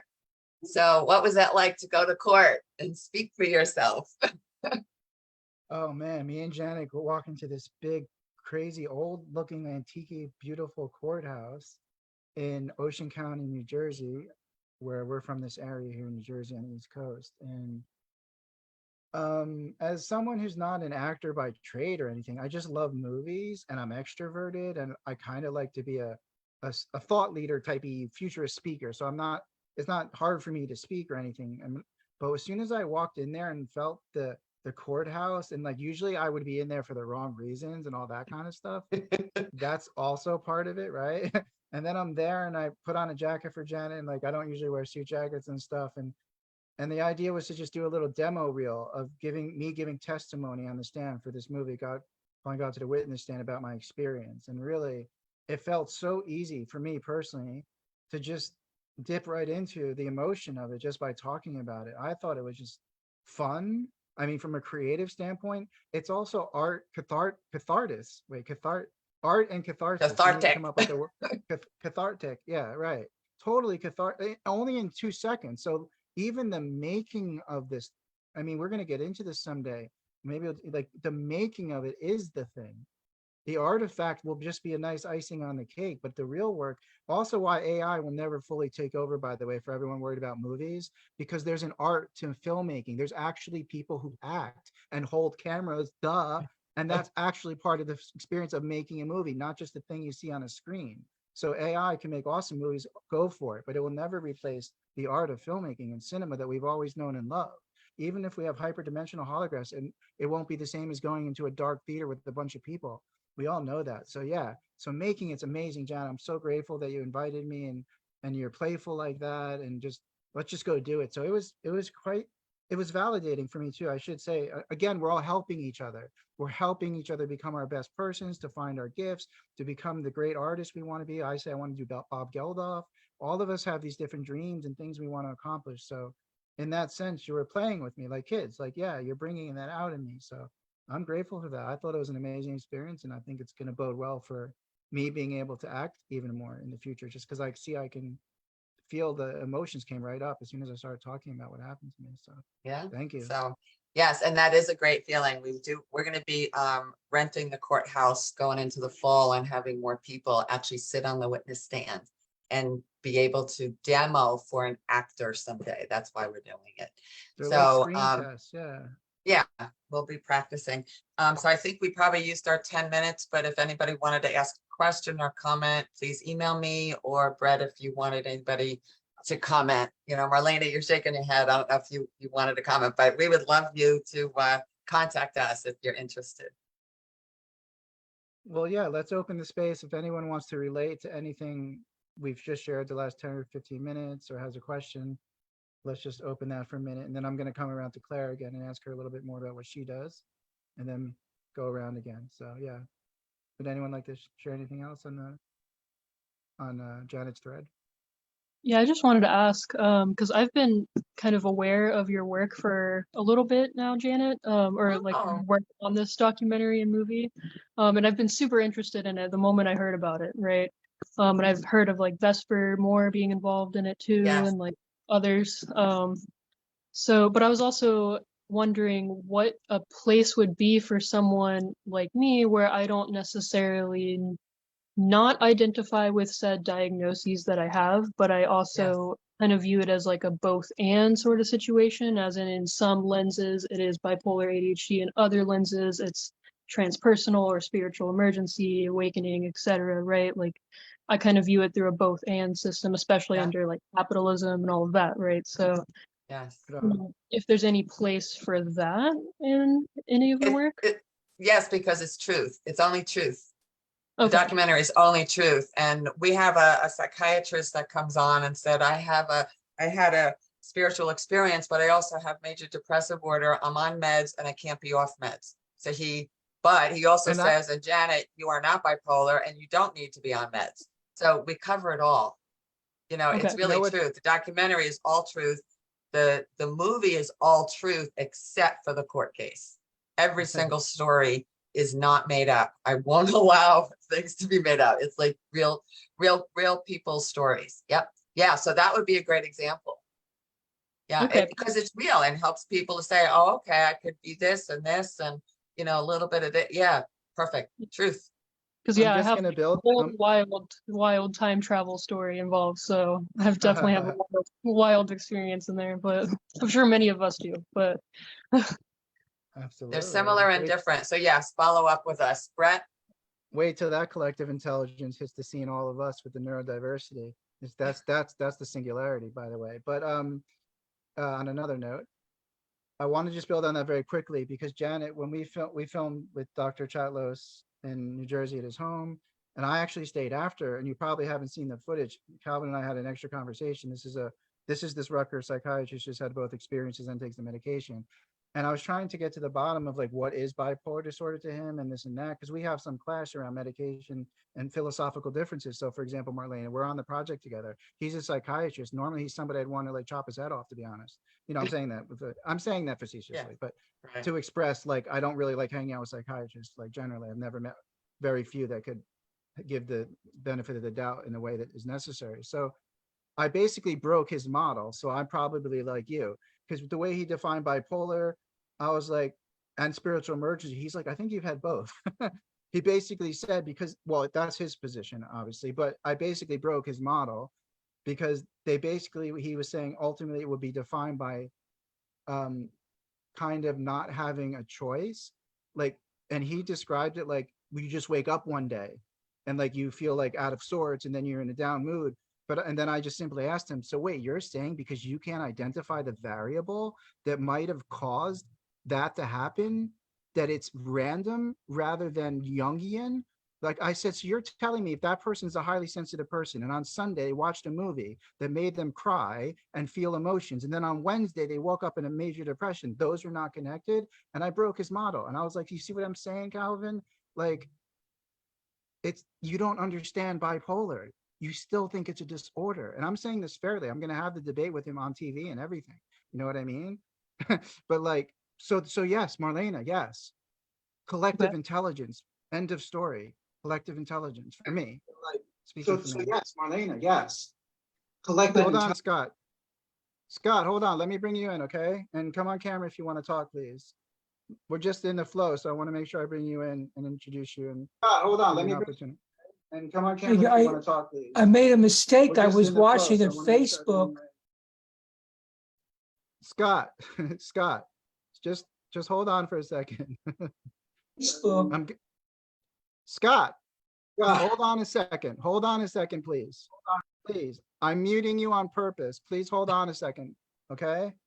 We're just trying to create a flow here. We're in a conversation. I want to bring you in properly, let you introduce yourself in a couple minutes, whatever it might be. So please be patient and you'll have an opportunity to share and show up, okay? That cool? Just give me a thumbs up if that's cool, yeah? Yeah, right on, right on. So Janet, back to you if you wanted to reflect back anything else or ask any more questions. No, we just meet us on Facebook, follow me, find me on email, and we'll keep going because we have a lot of roles. If you don't want to be in the documentary, we have a lot of roles that we need help with, even sorting and vetting the content. So, but yeah, that's it. I think I'll leave it there. Yeah, thank you. Cool. Awesome. So what I'm going to do is I'm going to invite Andrea and Mimsy to like chime in whatever like they feel called to, if they feel called to, and you can just pass or just do this if you don't have anything you want to say. Please don't talk just because I asked you to. Like, no one's ever forced to talk. And then I want to go to Claire. I want to hear Claire. Hope, yeah, we're on time.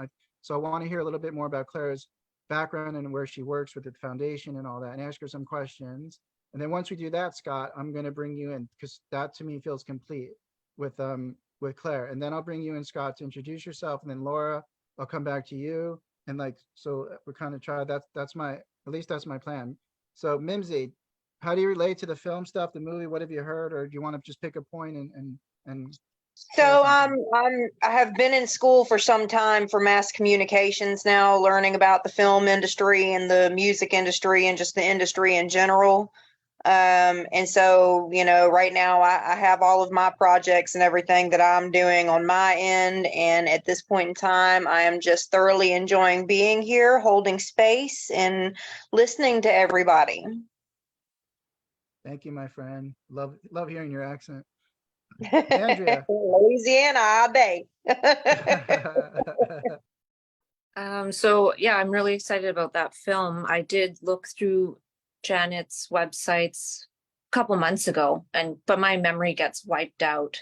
So I need to go and revisit it. And I actually feel called to reach out and maybe share some experiences. Maybe some would fit into film. I don't know how much room there still is. I'm just doing a puzzle. It's a big Nice. I'm kind of in a lower state, so I'm not as fast as usual. So I'm doing my own like mini ward type experience. Yeah. Great. Awesome. So at the Wonderful. very least, Andrea, we're going to actually film a little bit in Delaware. And so we will find each other. Yeah, we'll find each other in Delaware, but let's talk before then. I'm supposed to be virtual for Delaware. I'm actually afraid. And but something might change. I don't know. We'll see. Cool. I'll get back to you on that. So Claire, do you mind and you can go in a different direction if you don't feel comfortable or whatever it might be. It's not in flow for you. Would you mind just repeating the two organizations slash businesses, whatever foundations that you are involved in, and what you do there, maybe in each one of them? And then I'd love to ask you some questions and see if anyone else has questions about your experiences in those organizations and in the zeitgeist you've been in. What people, I mean, I can't wait to hear the title again of what you're part of.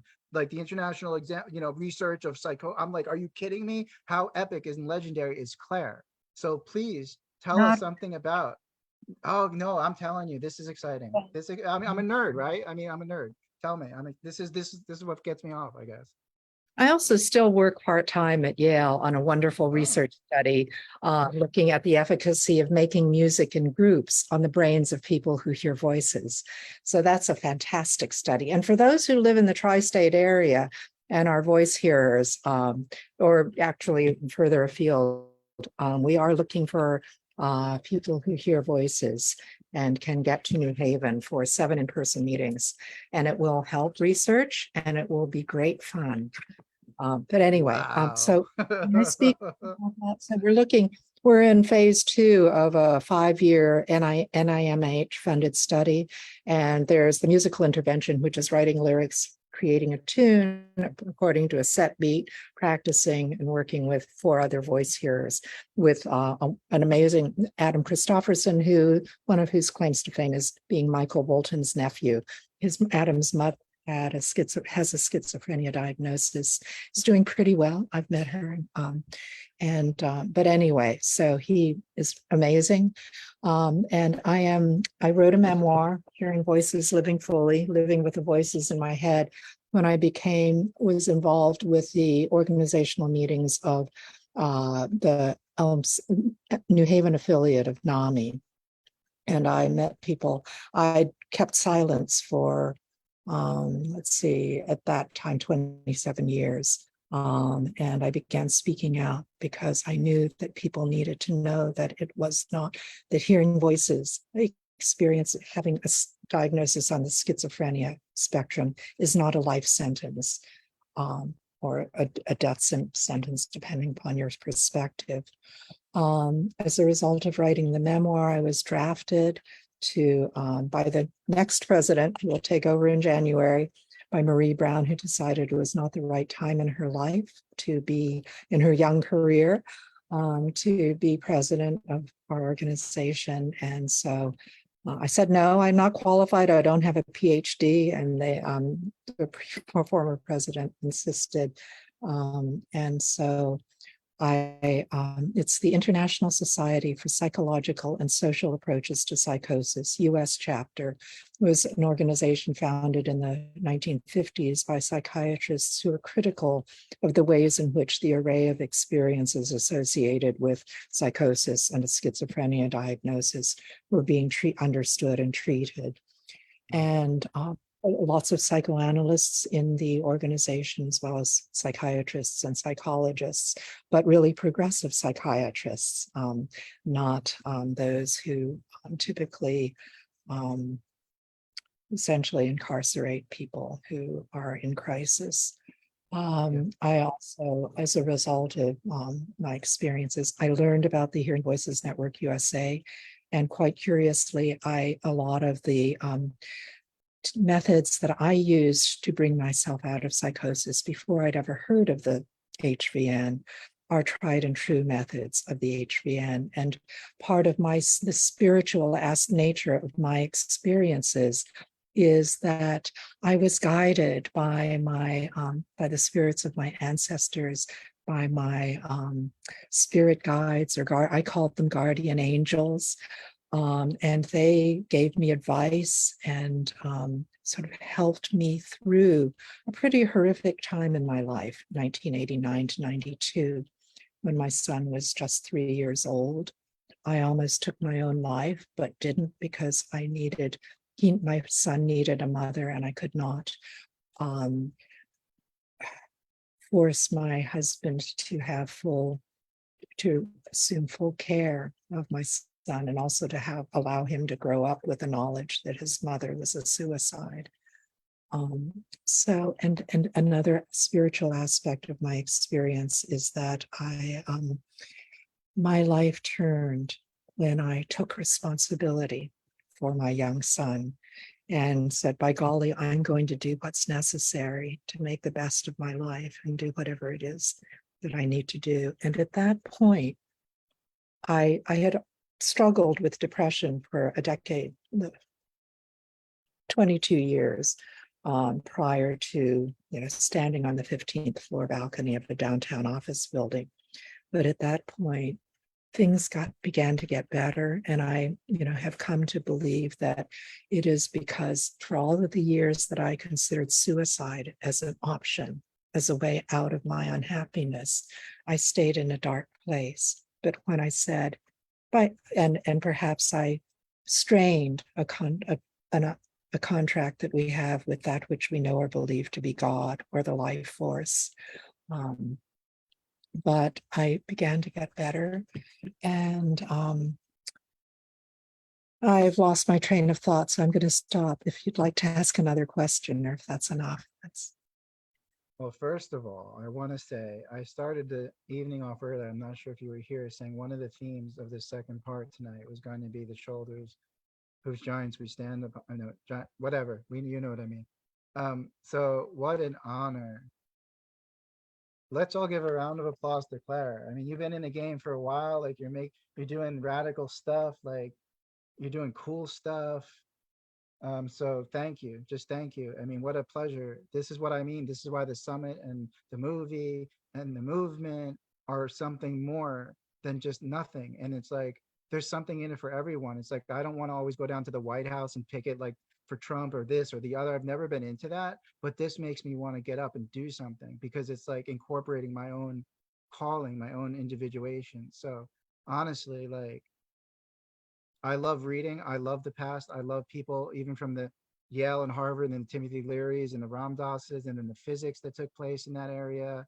And then the brain machines and the fMRIs. And you're living like this cool, creative, nonconformist in your own way, and then have your family. So just thank you. And I'll open the space to if anyone wants to ask you a question or also Yes. celebrate you.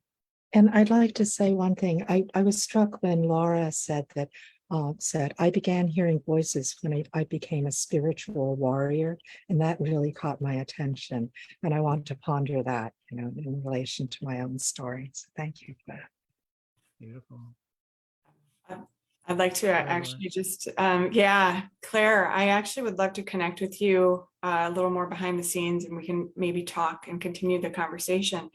But I definitely have felt that, the lexicon of language is divisive, and, it turns us against each other when we actually are so close to being so aligned in so many beautiful ways. But like psychosis, like the word psychosis just like grades on me, because it's like, it turns a spiritual seeker who's having spiritual experiences into somebody who's being identified as having a broken brain and disease, incurable mental illness, that kind of stuff. And it changes the whole dynamic of your family because you become discredited, you become an outlier, a black sheep, somebody not to be trusted or believed. I know personally, I was discredited in a way that took away my family or my parental authority, really just created an imbalance in my marriage and allowed my children to grow up. Even now, at 19 and 22, my kids don't want me to breathe a word about spiritual awakenings or God or anything that has to do with this. They don't want me to mention that I'm involved in Janet's project. They are just shut down. And that's what the mental health care system did for me, by pathologizing all of it and not allowing there to be even room for the possibility that there could be something else going on there, which actually destroys the fundamental fabric of who we are as humans, because we are all, whether people are conscious of it or not, we are all spiritual beings. So having a human experience. But I do have a survey that I really felt led to write and create last year. And it's for HSPs, highly sensitive people, which I work with houseless people all the time. And I really believe that a whole lot of the people who are, on the streets, really as the marginalized, stigmatized, ostracized, they don't have family to turn to anymore. They've, tried to escape their even unconscious pummeling by maybe, what would be schizophrenic kind of, the hearing of voices that are negative, all of that. I feel like they're really have a spiritual gift that you would call discernment. And it's a highly, it's like a curse until you start using it in a way that it becomes a gift, right? But like with X-Men and, like all the movies that we watch on the people having these gifts. And I think of like the guy with like the laser eyes in particular, who is a teenager. And you guys know what I'm talking about, the scene where like he finds out that he has this X-ray vision too, or laser vision that he's able to use, but he can't train it. He needs to go to school and foster it in a way that's healthy. And in that same way, this gift of discernment needs honing. It needs our prioritization, and that requires spending time with God and allowing God to kind of lead us forward to a higher level of consciousness. But anyway, Claire, I do have this survey that I believe, with your research, you might actually find really useful. I'd love to be able to send it your way and see what you think about it. Absolutely. Okay. Cool. I'll connect you too. Does anybody else have a question or comment for Claire? Scott, go ahead. Yes, Claire. And again, I must apologize. I'm often regarded as a crank because, and damn it, I don't know how else to say it, but just straightforwardly. This is not an ego trip. I'm trying to be as analytical and objective as possible, but I have a very strange experience. I had to rebuild my perceptual mechanisms, growing up. I believed that I had some kind of permanent imbalance. Indeed, I believed I was a freak of nature because the symptoms are so bizarre. And this almost sounds like a joke, but believe me, it was not funny.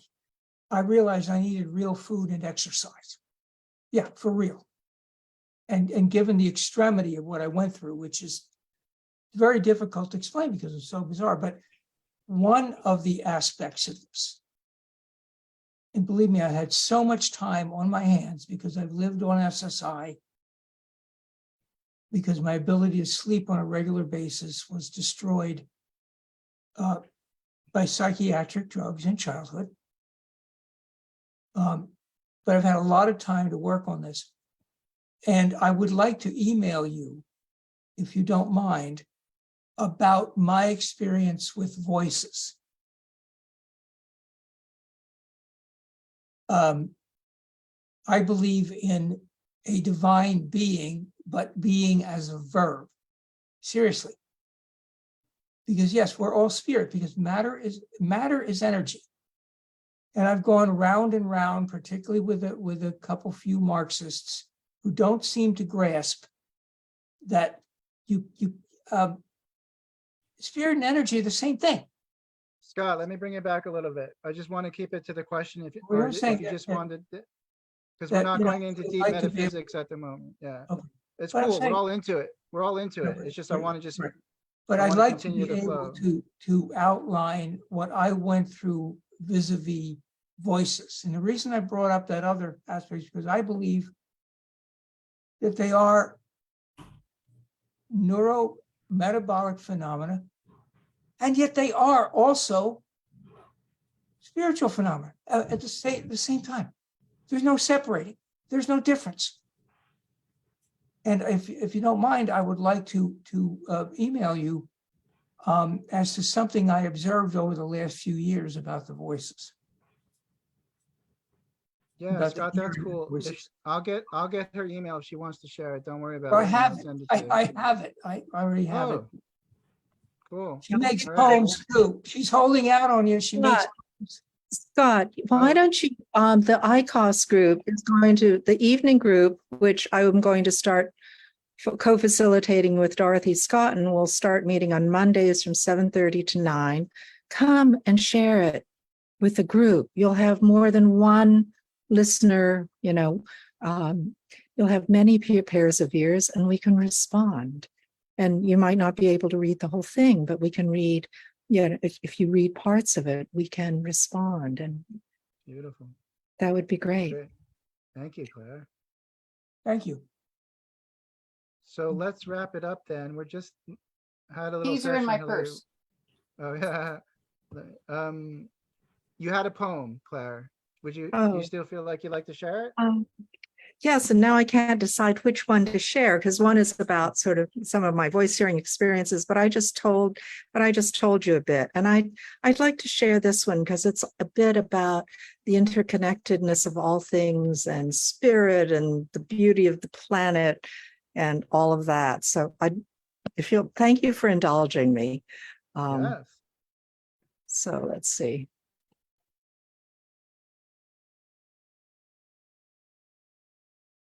Okay. This is, and I also have to say that when I was actively voice hearing in the 89 to 92 timeframe, I would often ask the voices who they were. And I would also visualize the caterpillar sitting on the mushroom and going, "Who are you?" and I would howl, and that would cause the voices to go away for a while. But anyway, so this is entitled Salmon, the Face of the Divine, a Unitarian poem. It was startling to see the words on my desktop, suggesting that to look on the face of a salmon was to look on God. Perhaps it was blasphemy. And then realization, not salmon, but sermon, Kathleen's, the one I'd missed most of because I was traveling back from Concord that morning. The parts of the sermon I heard, listening at the back as Kathleen's voice rang through the sanctuary, were an affirmation of my faith.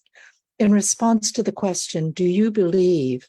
she offered God as the weaver in the woods of the world, as Ruach, the wind of life, as prairie grass, as the invisible thread linking all hearts and minds, all life, God as elemental nature and of pure energy. If that is true, then a salmon is as much God, and the face of a salmon, the face of God, as the woods of the world, or the prairie grasses, or the dark nebulae and the sifted rings of interstellar dust. And these were all phrases that from her sermon, not mine, or the wilderness next door. And though I cannot know the mind of a salmon, but this is mine, and cannot know whether it also possesses the thread of pure energy that links all hearts and minds and life, that knowing is not necessary, for the salmon is a creature of nature and of nature's God. And because the energy of its mind, of its astonishing instinctual nature, is a vital part of that invisible thread of life, I already know its mind is its essence, and we HSPs know what we can't know, even though we have never held conversation over dinner, though that is not entirely true. For of course I have eaten salmon on occasion when I have spoken about matters of faith. Many believe you are what you eat. Oh, and forgive me for this, for vegetarians, I'm sorry. Shall I stop or may I continue? No. Should I stop? No, keep going. It's traumatizing for some people, I'm It's sure. beautiful. Keep going. It's beautiful. It's beautiful. Many believe you are what you eat. I am resolved to eat more salmon, prepared in delicious and creative ways, so that I shall become more familiar with salmon, and in that way too know God. Times have changed since I've read it, since I wrote it. Thank you. Deep. Can Hillary, I- on mute. I'd like to comment on the salmon because the salmon is one of the, if you've noticed in our promo for the Mad Hatter Summit, we actually have salmon at the end of it.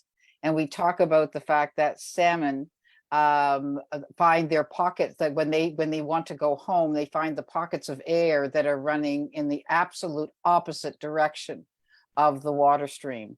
And they, in fact, the word somersault comes from the word salmon salt, that they would flip as they went up. And so that's where the word somersault comes from. And they make their way finding those pockets of air, pockets of air, pockets of air, until they reach the place where they can rebirth. And we believe that that's what, when we started the idea of the Mad Hatter Summit, that we were finding those pockets of air that were running against the mainstream. And that we're literally, we were jumping, we were leaping, we were throwing ourselves into those pockets of air, somersaulting our way up to the headwaters, where birth is possible and new possibilities are possible. So your poem couldn't be more appropriate. Thank you. That was And insanely genius little vignette there, Hillary, making that connection and talking about the air pockets. That's so freaking evocative of the artistic religious side of what we're all doing here. And then the science of it too, that it's biomimicry. And your poem is so deep at the end of the day, Claire, about like we're all God in that sense, and like is eating the fish. I mean, you can get really deep into that, like a divine solipsism space. Like if we're all one, are we eating? Or, you know, that's really deep. So someday I'd love to even go deep. We'll have a session. I'd love to have a whole session where a bunch of us, I don't mean deconstructing a boring like grammatical poetry day, but just, yeah, to explore the poem or how it relates to them or whatever that might be. I'd love to thank you for sharing. Thank you. And I offer a couple of quick thoughts too, as a fellow poet and also someone who lives on White Salmon Court. In my husband is a fisher, and he has spent all of his time since we moved to Portland 20 years ago learning the incredibly high level of fishing skill that it is required to be a salmon fisher. He is an incredible salmon fisher now, and he brings home salmon to us. And I just read on a boat. I don't actually have anything to do with the actual, but I eat it because it is one of the most incredibly nutritious foods that we could possibly eat. And I do love the fact that you're seeing God in the salmon, because really God is everywhere, omniscient, omnipotent, omnibenevolent, omni. And so when you look at the food chain and you think the food chain starts with fish, right? They're at the bottom of the food chain. And then we think about biblically, who were the disciples of Christ? Fishermen, fishers of men, right? And so the fact that you're talking about something and seeing God in something as lowly as fish, but seeing also that there's sacredness there in that life is absolutely profoundly beautiful and so appropriate. So thank you, Claire, for sharing that poem. Thank you. Beautiful.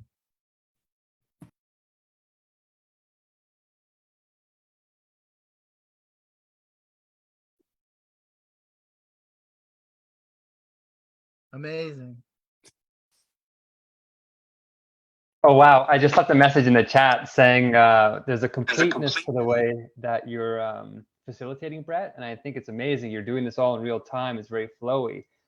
And I noticed that other people in the chat were referencing each other's works in a sort of completeness. So I want to say, Mimsy, your work spoke to me in particular. So I feel connected to you. And I really appreciate the work you're doing on the activist front. It's very peaceful, it sounds like, but very practical, especially with children. So I just want to say, hopefully to complete the meeting a little bit, to say your work spoke to me, and hopefully we get to chat too. So excellent poems. We've had everything here. So I think this is excellent. Thanks, Brett. Welcome to Annalise, who's coming in from the Netherlands late at night. She was the catalyzer and coordinator of the event earlier today out there in the Netherlands. Do you want to say anything, or you want to just chill out and listen, Annalise? What's your energy like? It's your choice. Well, just in and saying hello and being so grateful for this amazing day where we had such a beautiful transition for people. And we trusted the process. We started this morning. We went through a real taste of Wonderland. We had so many cracks. We had so many pains. We flew so high when we were able to go into immersions. And really the magic was in the last part of this, making this brew where some people were so light, so beautiful light, and they wanted to leave because they thought, oh my goodness, do I have to go to this again? But no, they did not. They were really, really opening up, and we saw them struggle. Shall I go? Shall I stay? Shall I go? Shall I stay? And they stayed, and the relief in their faces when we left, we will put up the pictures for that. But that was amazing. And that was everything worth the thing we went through with the team, which was very, very challenging because, well, sometimes we all are our shadow and we do not see that. Or we all are in a place that you really think, oh, I'm not that, but why do people do not get me who I am?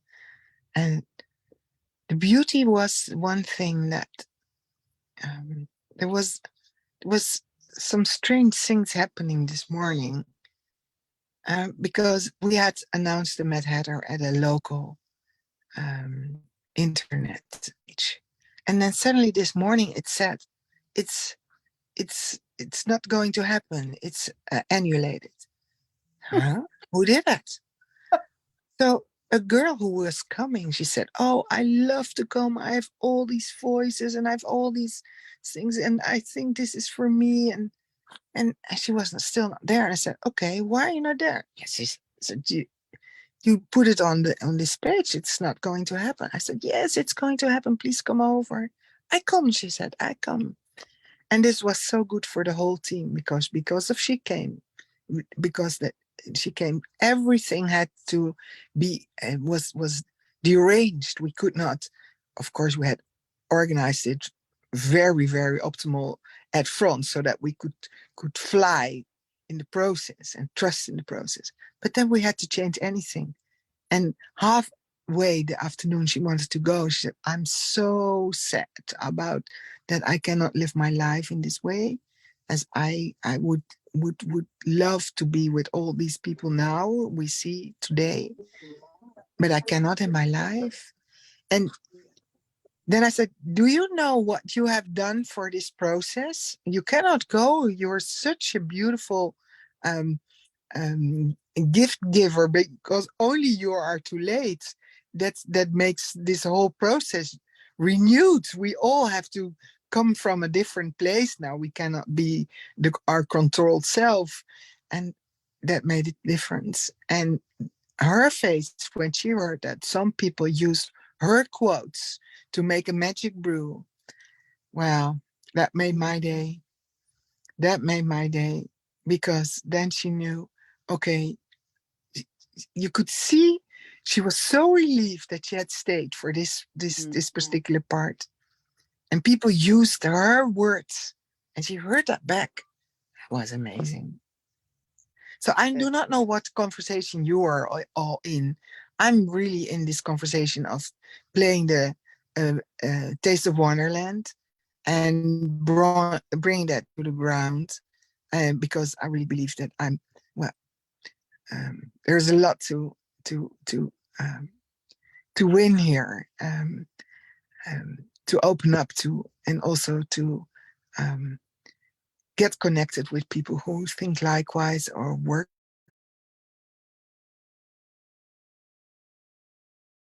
I think we just lost her. I would just like to show really fast. I talked about the water print. Hillary, that hold I- on 1 second. Yeah. 1 second. It's 7 o'clock, so I just want to mention, I originally had said 7 o'clock was the end of the Right. call, so we're now going into overtime. For anyone who wants to stay, you're welcome. If you don't, if you're ready to go, you have to go, et cetera, et cetera. Please do. Actually, like, who needs to go? Because I want at least you have to say a final word or something. So, Laura, you're going to check out. Claire, you're going to check out. Is that? And Janet, you're going to check out.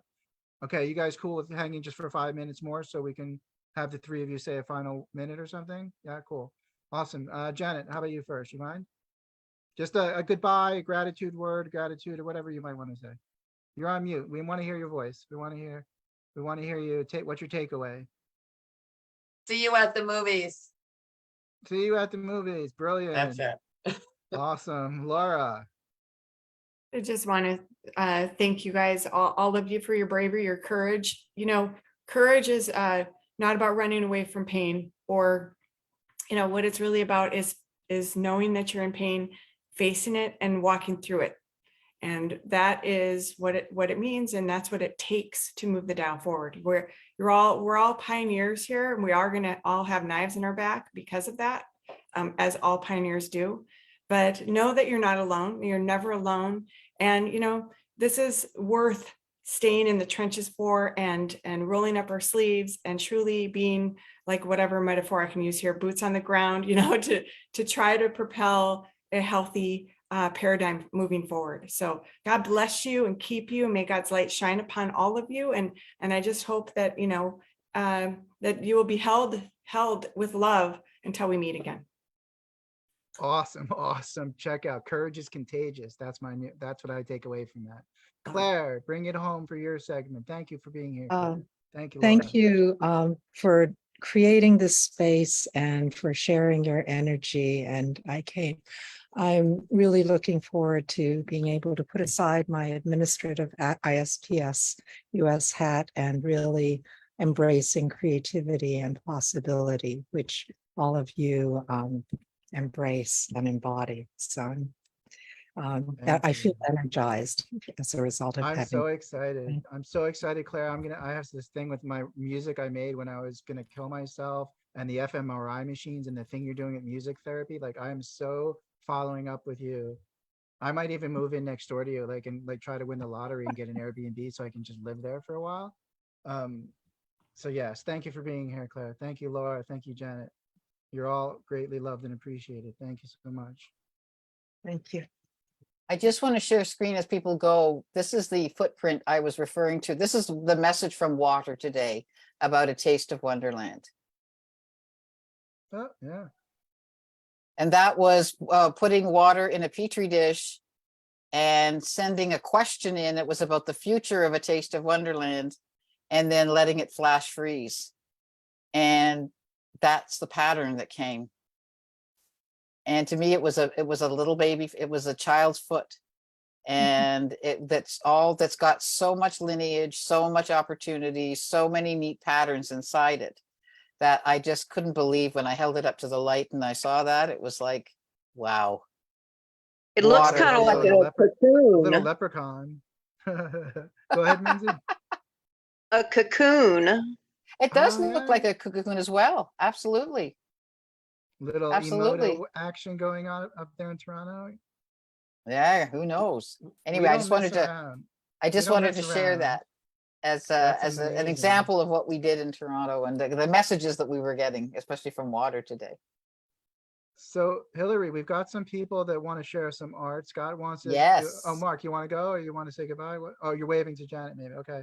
Bye, Janet. I missed that. So in a second, I'm going to call on Scott, and then Marlena has a really cool art as well, graphic art, and now she said she had a song maybe, and she's got a really cool picture of her in a hat. So I think honestly we found one of our first supermodels, but not just supermodel meaning like traditional look at woman, but supermodel meaning a model for us, and then a little play on the feminine and being a woman just for fun, and that whole thing, just because she's super dynamic, and in some scenes in the movie we'll kind of dress her up, and sometimes maybe she'll do this character. I think Marlena's got a lot of casting potential here, so it gives me super cool to see her art. We have a lot in common. She's into physics, psychology, and neuroscience. She's kind of done it all, so it's really cool. So let's start with you, Scott. You got about 2, 3, 4 minutes, whatever you need. If you have a couple poems, try to keep it in that kind of range, and tell us the title of the poem. Tell us the title of the poem if you have. And if you could do a quick context, just say quickly, what it means to you or something. Well, The Malingerer Goes to the Movies. It was the first attempt to put the truly bizarre and agonizing, physiologically agonizing symptomatology into a recorded form, recording something about it. It's called The Malingerer Goes to the Movies, for Colin Kempner and for Judith Wright. You're sitting there It's getting harder to breathe. It seems like a little man, like a gnome, has climbed up the back of your seat and dropped a net into your head, over your brain. You glance at the woman sitting next to you, and she isn't there. You turn back to the screen, and it seems unreal, like a bad film.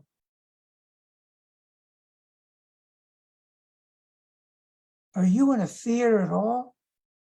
Are you in a room filled with water? Are there any people here? Show's over. You're out in the parking lot, wondering how to get home.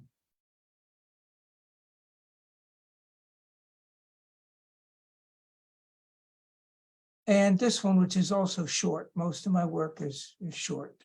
This is a ballad, and I composed this riding a bicycle because I exercise very heavily because I was rebuilding my nervous system. And there's a lot more detail, but I won't go into it now.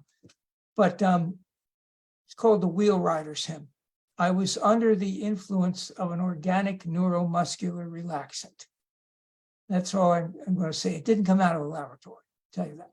It really didn't. I've left off port side brawling. I've left off steamy siren dreaming. Show hers rise through the morning's tide. A sailor comes home from the sea. Swells the road we run along. We'll be spinning wheels for speed. Before we reach that old front gate, sure as sailors come home from the sea. Tell of strange, tell of heathen land, tell of great monstrosity. Smiles and frowns round every word as the sailor winds through from the sea. There is this earth, these very hills, roads may come to be. Far fair wind does send along, a sailor does home from the sea. That was I actually see, I had grown up believing that I was a freak of nature in all sobriety. It wasn't some kind of weird self-pity trip. It was, I believed very straightforwardly because the symptomatology was so bizarre. The psychiatric drugs, of course, made it worse. What else did it? You know, that's how they make their money.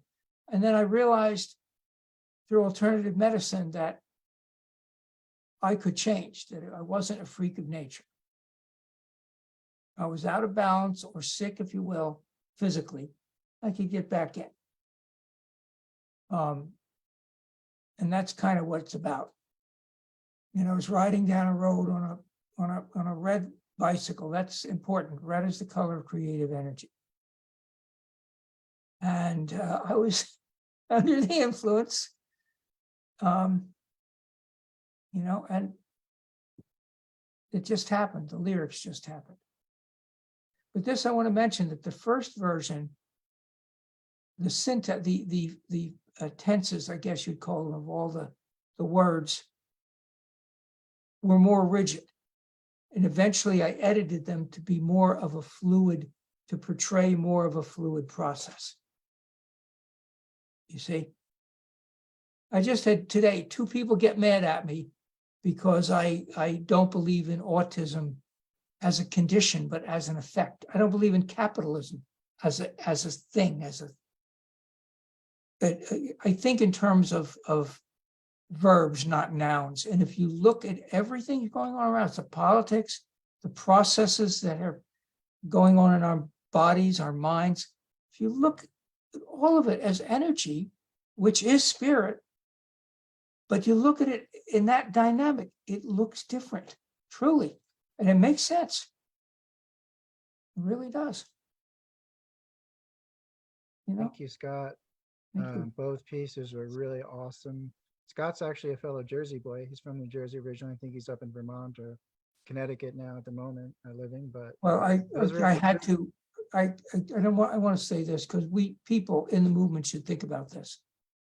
I had to move to Vermont where I'm literally dying. I'm losing my life. Yet you heard me, read my lips. Again, that's not a self-pity trip, but I'm not going to keep quiet about it either.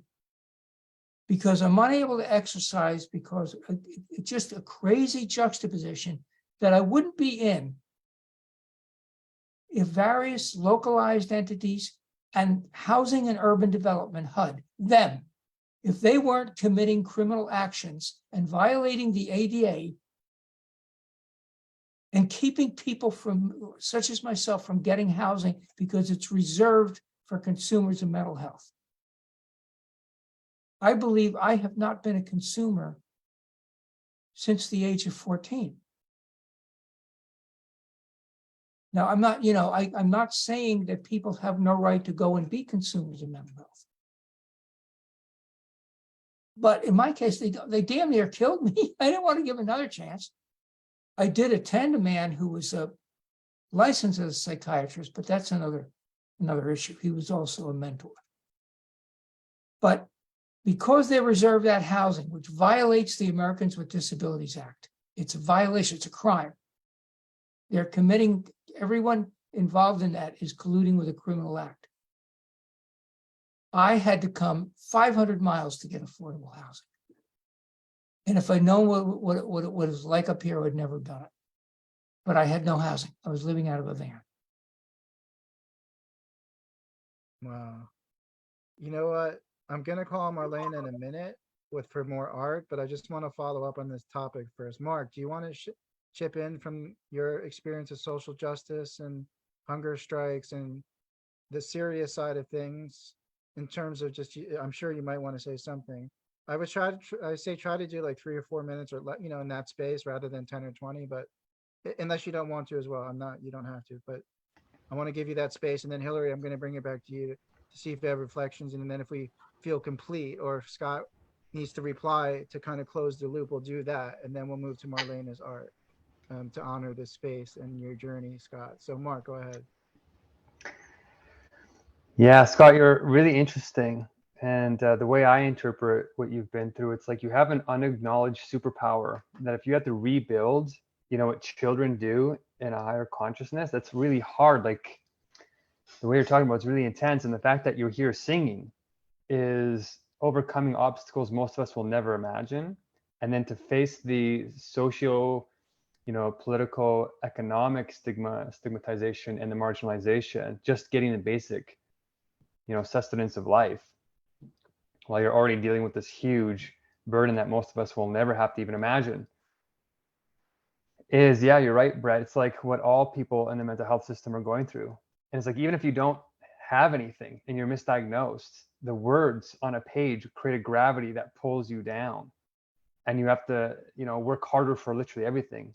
I think, intuitively, it feels like people who have mental illness diagnoses have to work somewhere between 3 to 8 times harder just to do the same things that people who aren't stigmatized are doing. And I feel, Scott, you have a really incredible story and a heavy dose of this. And you also have a lucidity. You're articulating something that's probably impossible to articulate. And I really feel like you're a gem that is undervalued. And I feel very called to bring this sort of social justice movement, the holistic nature of what we're trying to do with spirit, to you and figure out how did you overcome something so incredibly severe and bizarre, like you said, and came out the other side, you're here. And I feel like there's some kind of strength here that society as it currently exists completely undervalues. And maybe we can do something miraculous, because it sounds like you've done something miraculous on all fronts. So what I'm perceiving here, because I've dealt with homeless populations, I've grew up in poverty myself. There's a level you're at that's like so incredibly rare. I haven't heard this before. I haven't heard a story like yours. So I feel like you need somebody to hear what you have to say in a very deep, like, get metaphysical with it, because even your parallels between like science and spirit, the way you're talking about it, sounds very Hegelian to me. And I feel like there's a potential peaceful revolution to unite these worlds in a way that modern global society can respect and, you know, take seriously as part of this mental health movement. So I feel moved. I've dealt with a lot of interesting people. So I am going to email you after this, and maybe we can talk about what role you're supposed to play in the tapestry that is coming together with the Mad Hatter Summits, the brilliance that Hillary's done here to bring our energies together, and Brett, your facilitation. Thanks for giving me a chance to say this extra piece. But I feel like at this point, I'll be touching base with you to play my role. So thanks, Brett. No problem. Hillary, do you have any reflections? And then Scott, I'm going to turn it back to you to relate to what Mark and Hillary have said. Go ahead. Unless you don't, Hillary, just pass. I just think we live in an amazing world of and. I think it's how we each weave into each other, and it's not about replacing, replicating. It's about the and. There is no one answer. And it's how we weave together and how we sit with each other sometimes in absolute contrast, but we sit with each other in that contrast and we learn with each other in that contrast. And in that place, we find something new. And it's not about coming in with answers. It's coming in with the curiosity, the inquiry, the desire to find what we don't know, the desire to express what we haven't expressed, and the desire to see what we haven't seen from individuals who haven't been heard and parts of us that haven't been heard. So I think that what I heard Scott talk about was something that is bringing his unique brilliance, his genius into the world in a way that is so beautiful in the song that talks of such tragedy, but in a way that has such beauty in it. And I think that's how we groove now in terms of looking at, we're going to see beauty in the strangest places.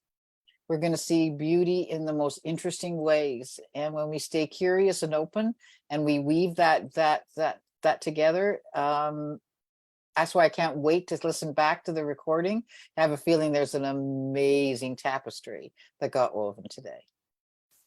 Right on. Hey, Scott, I'm just going to ask Mimsy and Marlene and Andrea if they want to just quickly relate too. Like everyone should have an opportunity if they want to relate to what you shared. Mimsy, is there anything you'd like to relate to Scott share or something you want to say to him? So the poetry, man, like very, very so surreal. It was real, really brought me to the focus of where you were while that was occurring with you. And for someone who has never heard the word synchronicity, to write a poem so in depth of the simplicity of the synchronicities was just very, very heartfelt, beautiful. It was just, it's beautiful. It's absolutely beautiful. And I would love to have a book to read of your poetry. I would love to have a book to read of your poetry because you were just so simplistic and to the point to where you're just right there in the moment of where you were. And then the fact that I was able to hear it and see you and it coming directly from you made it even more special in this very moment. And so thank you very, very much for sharing that. It's just absolutely beautiful. And then I just want to say, you reminded me of my grandmother when you were singing. Like, she used to sing these old folk songs when I was a child. And so it really took me back to my childhood with my grandmother. And I shared and still do share a very, very special bond with her. So just thank you very much. Very, very good. Awesome, Shara. Thank you. Marlena, is there anything you'd like to add? Yeah, I would just like to resonate too with what Mimsy said about, the simplicity of explaining this synchronicity type experience. Like that is something that I struggle to put into words, and I have for a long time. And just hearing that come from you so organically, so naturally, was really powerful. And especially the like kind of sailor style ballad singing. Love that. Like really resonated so hard. And You're a very interesting person, and I'd love to hear from you. And like Mimsy was saying too, like I would love to like see those 2 poems and anything else that you've written, just written out or somewhere that I can like view it again, because that was powerful. It was beautiful. Right on. Well, that's why we've got these recordings. We've already started. I mean, these are products, goods, and services right here and now. Scott, like, we'll help him if we need to get him some extra cash. We'll turn them into NFTs. We've already got 2 of them, right? Then we'll make a little bit of bigger. We've got experts here. So yeah, we'll find a way to help with that. No problem. Andrea, is there anything you want to say or relate to Scott? I just want to say thank you for sharing. I feel like I disappeared and like I was transported into nothingness. And it was like you there sharing. So thank you for your share. Awesome. I'll say one thing. I actually love the first one so much, Scott, just because of the, like I said, my epimemetics. Jim Morrison's one of the souls that I channel. There's a lot of souls that left before they finished their actual life's work. So it's not like they're in hell or something, but they still haven't like finished their life's work. And Jim Morrison is one of them. Bucky Fuller is one of them. Aldous Huxley, all of these people that have influenced me. There's a great chain of being on some level, whatever you want to call it. But anyway, Jim wrote a great poem about being in a movie theater. I don't know if you've ever heard it, where he ends with, "Did you have a good world when you died? Enough to base a movie on." And the way you read it and some of the language like brought me into that kind of, it's probably your counterculture age range too. I don't know how old you are, but I don't know if you were inspired or affected by the beats or classic rock or anything. I don't, like, I'd love to hear someday more of your background to know what has informed some of your language and your metaphors and things. So that'll be fun to get to know more, get to know you better, to understand like the genesis of some of these things from all those different angles. But I'm glad you persevered with me on Facebook Messenger. I'm glad you got the message to come on, and I'll throw it back to you to round up with any conclusions or words you want to share with anyone who fed back to you. Well, thank you. I'll try to rapidly cover points. First, in terms of superpower, I don't look at it that way. I was desperate, and I've been in a juxtaposition of circumstances which have, which, yes, because of societal, largely because of societal bigotry, corruption, and the fact that if I may use the phrase, the system, I don't like it, but get the idea across briefly. Yeah. You know, they view me as a cash cow. And my experiences, some of the vile situations and actions on the part of people, I mean, some of which were indictable. I can assure you that, again, this is not a self-pity trip. I had people do things to me, but for which they should have been indicted. I understand what the word means, literally, indicted. I think conditions, if you want to call it that, such as mine, as I say, I don't believe in conditions. I just, 2 people get mad at me today because I said, no, your ex-husband wasn't a narcissist. I don't deny his behavior, but I just don't believe in the categories. That's all. And they got all mad at me and then somebody else. But, situations, effects such as happen to my body are common, but most people don't overcome them. And again, I have 100 things I could say about what the system is doing wrong, inequitably, in dealing with problems such as this. Of course, there's a great financial incentive not to, really, there is. You can't make money on Whole Foods the way you can on pharmaceuticals. I'm looking at, everything takes me forever because, for one thing, I run out of not only financial resources, but intellectual resources. I have someone who can coach me through my LibreOffice. I don't know how to work it. I used to run Linux, but I have computers with warranties. I took my bonus money or whatever the hell they sent us, and I got a couple of good computers, a laptop and a desktop. But I can't change the Microsoft Word on it or I lose the warranty. So this LibreOffice, see, it's little details like this. It's like little things that just pile up and you can't, but I'm working on it, and I'm actually going to try to go through arts and humanities in Vermont for a grant. That's, again, a story in itself. I have, one of the reasons that I took to literary craft, I've also been a still photographer for 55 years. I started at the age of 10. I quit for 4 years in between. I'm going to be 70 in the fall. So if you do, in November. So if you do the arithmetic, I've been at it 55 years. But I also took to literary craft because I wasn't assimilating the same tension that generated the physiological agony, which was unspeakable. It's unspeakable. And I've seen it in people. The signs of the physiological signs are there. This syndrome like this took my mother's life. Yeah, really.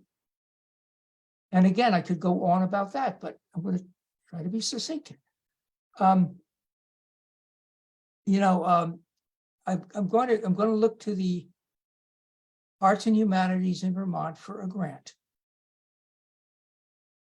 because I do have enough. Scott, can you just bring it back to like relating to anything anyone said, or maybe saying thank you, it's just so much we don't that need to have as many. I know. We're so with you. We're with you. Because I get it. I have got pushed so far into the margins.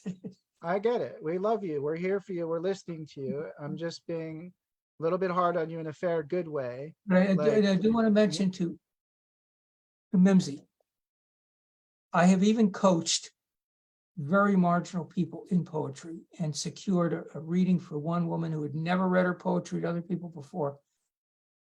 Not because it was I that coached her, but I'm everybody, myself, a lot of other people. First time she ever read, to a group of people ever. It was in front of an audience at a Borders bookstore. She did amazingly. I mean, like really.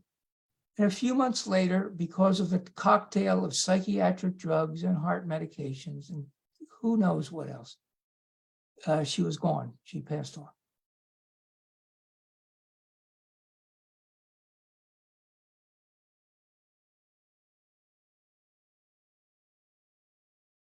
Thank you. Thank you, Scott. I want to just take a breath for a second. We'll just sit with the reality of life and the seriousness of life, and feel gratitude for this is why we're doing what we're doing. Like Hillary and I aren't going to go on a rant right now why we think the Story Living Studios and the Summit and Taste of Wonderland can't make us all tons of money that we just reinvest into each other and we get off all these crutches, because right now in this world, money exists, but we're going to obsolete it. There's no question about it. So I'm not going to go on a super rant with that right now. Let's just do another 10 or 20 seconds. And then I'm going to open the space and see if Hillary would like to take in a particular direction. And I still do want Marlena to share art. So let's just see if we feel like that's the right kind of thing to do after like 10 seconds after I shut up right now.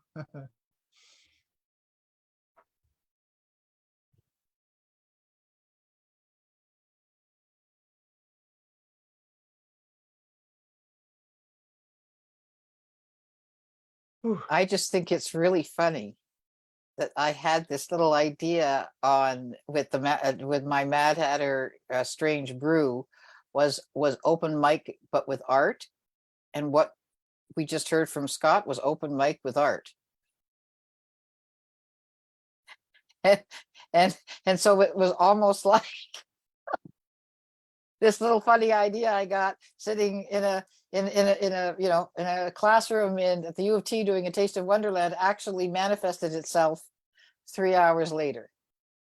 So I have to say synchronicity was really rampant. Beautiful. All right. How's everyone feeling? I'd like to give Marlene a chance to share. We'll switch into a little bit back to the right brain, a little bit left brain, something. Just mix it up a little bit. Wow. Amazing. So Marlena, show us some of your, I think you guys share screen privilege. Tell us about a little bit about the art, a little bit about, and then play the song if you had. And so you got like a few minutes just to feel into it. And like, if it's all flowing, we'll keep going. We'll see what's happening, but take a couple of minutes at least to just share some things and get into it.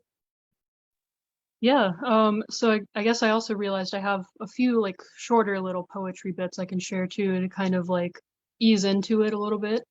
And I think Brett wanted me to show the picture The of me hat in the picture. Mad Hatter hat. Yeah, Yeah, that's the supermodel picture. I'll Yeah. for sure show that. The But Mad yeah, Hattress. It's like you need to add that goddess like mistressy thing, like the Mad Hattress.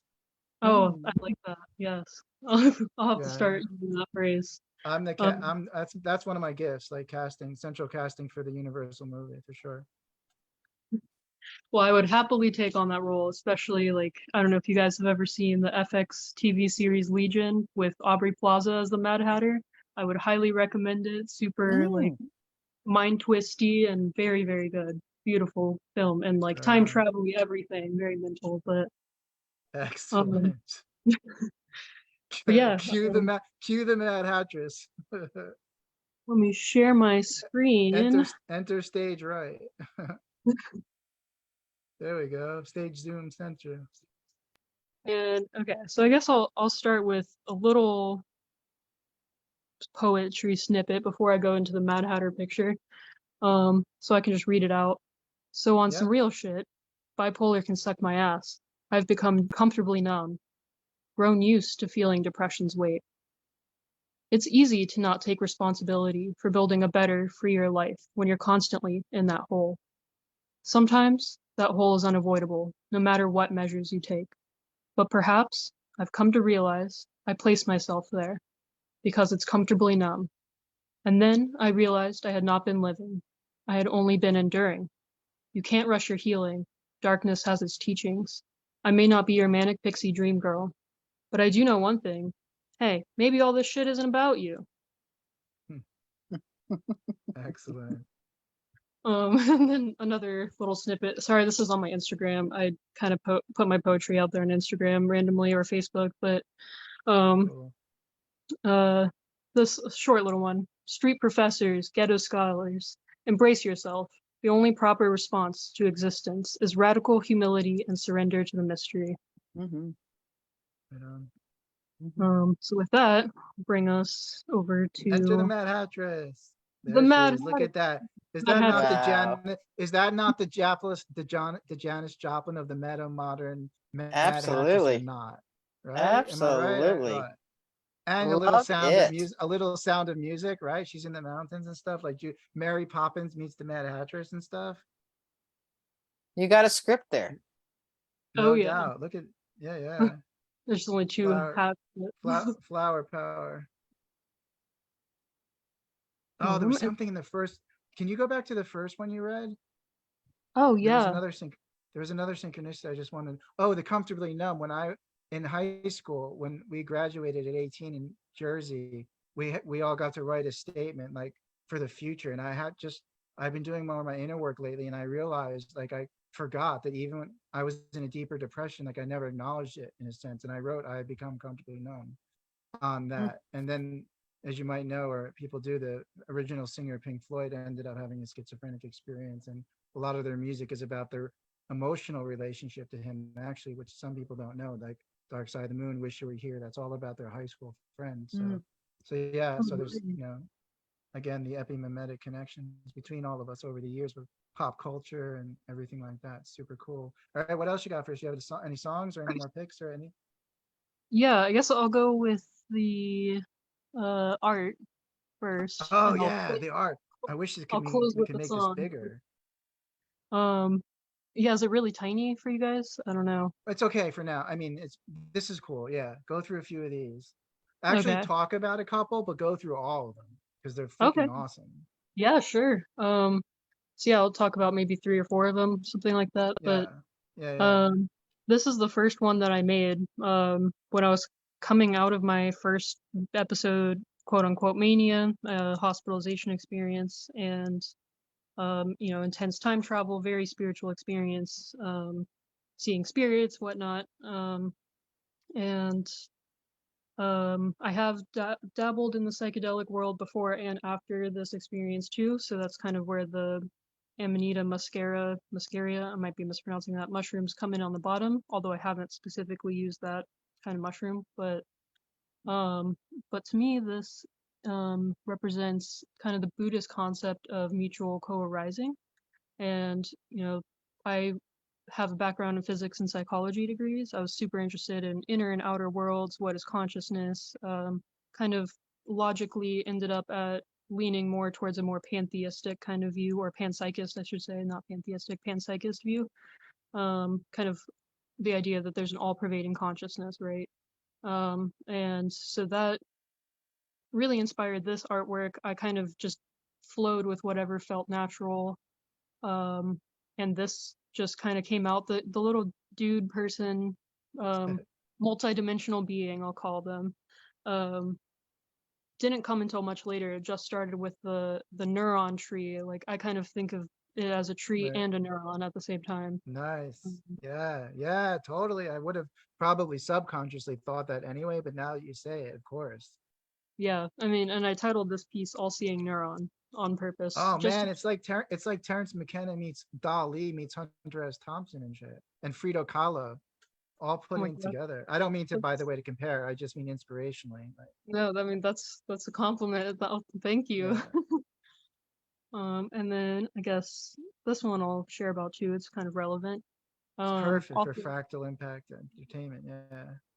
yeah, also pretty related to Buddhism in a sense. You know, I was thinking about non-duality a lot, and finding you know, what is the center of yourself, removing those layers of masks and layers we show to the world, right? And when you, like, you know, go through meditation was a huge part of my first episode, Mania. And just going deeper and deeper into those layers of the self. A lot of psychosis was super terrifying, but also really healing and like self-healing almost for me. And a lot of traumas would come up, but because I had been meditating for a year at this time, I could handle it and sit with it and go deeper and deeper, and then realize the core kind of, you know, true peaceful nature that was separate, but not separate so much, but aware of these floating in emotions, of these masks that I could wear, and just realizing that kind of non-dual core, that changing identity, that lack of identity at the core, that, you know, we're ever changing throughout time. So yeah, that's what that one speaks to. Excellent. I'll speak on this one too, and then I'll kind of skim through some of the rest a little faster. But this one also, very much I was thinking about, you know, being really angry at colonization and colonial type of ideals. This is actually Half Dome from Yosemite National Park. I used to live there for 2 summers and work there. And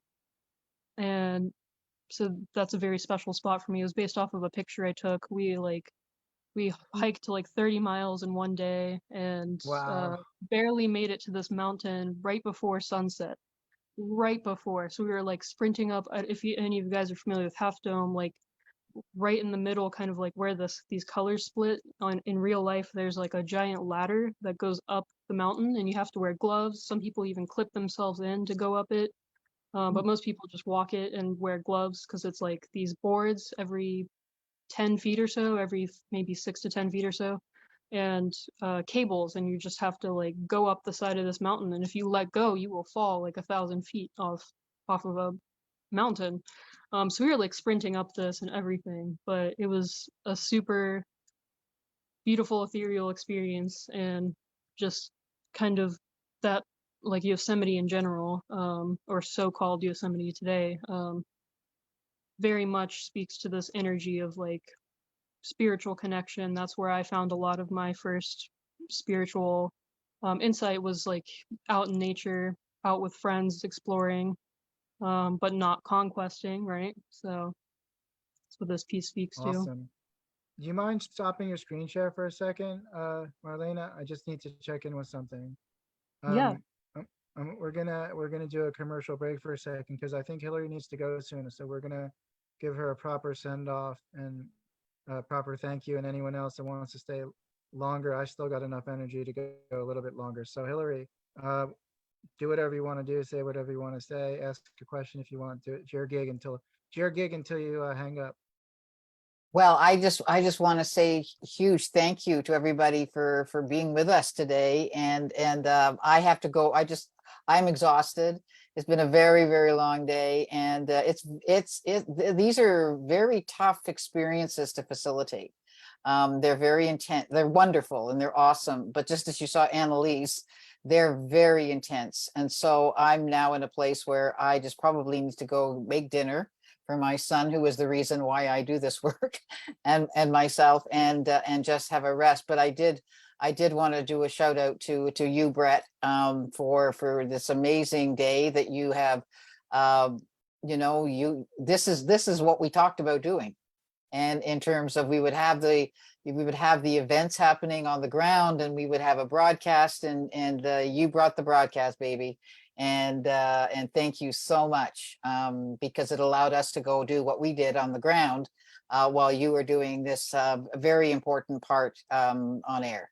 So it's a fabulous how it's all worked together, and I can't wait to watch the recordings. And it's just we're just beginning. That little baby footprint or whatever, cocoon or whatever, is just starting, and we'll be now bringing all of the data that's going to be coming from all the different locations together, and we'll start explore what is coming to us, because we've got some amazing warm data that's coming, and stories and insights and epiphanies.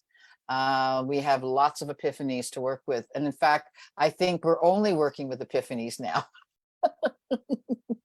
That's what I'm talking about. Exactly. Miracle, the age of miracles.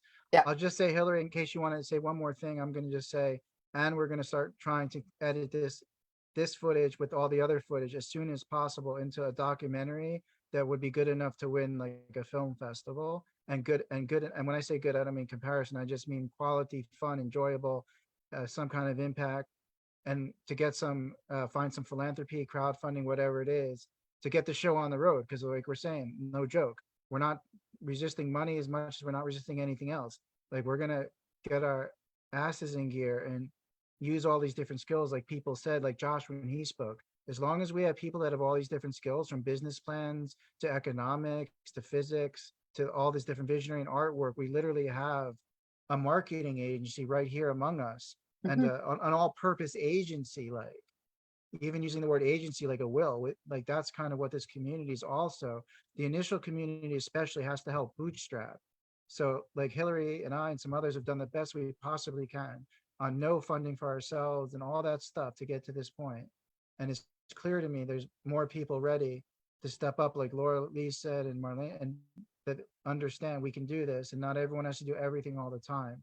But there's enough capacity, there's enough contribution, as long as we can organize it and cherish it and nourish it, it's going to be no problem. So Hillary, in case you want to just add one more thought and then say goodbye, and I love you. Well, I love you too, and the ideas that we're going to be incubating are all about these are all ideas that are for that support us in our lives in ways we deserve to be supported, and we support each other in ways that we all, have an amazing, we're carving a new future, and we're carving a new future with different currencies, and with different talents, and with different perspectives, and with different neurons. And I think, and the neurons aren't just inside us, they're in nature, they're around us, they're everywhere. And so when we talk about my sense of neurodiversity is the fact that the neurons exist everywhere, and especially in nature, she's just amazing. So I'm thrilled that we did what we did. I'm thrilled we went ahead with it. I'm thrilled that Annalise was the one who threw down the gauntlet and said, we have to find a date. And they said, we want to do it August 12th. Okay, everybody on board. Okay, August 12th, there it was. And we did it.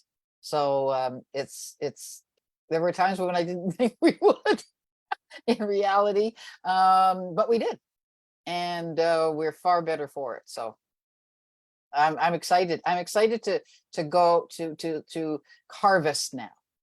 Now we can start. We've got amazing stuff to harvest with, and amazing people to harvest with, because everybody who is involved in this now are all part of the harvesters.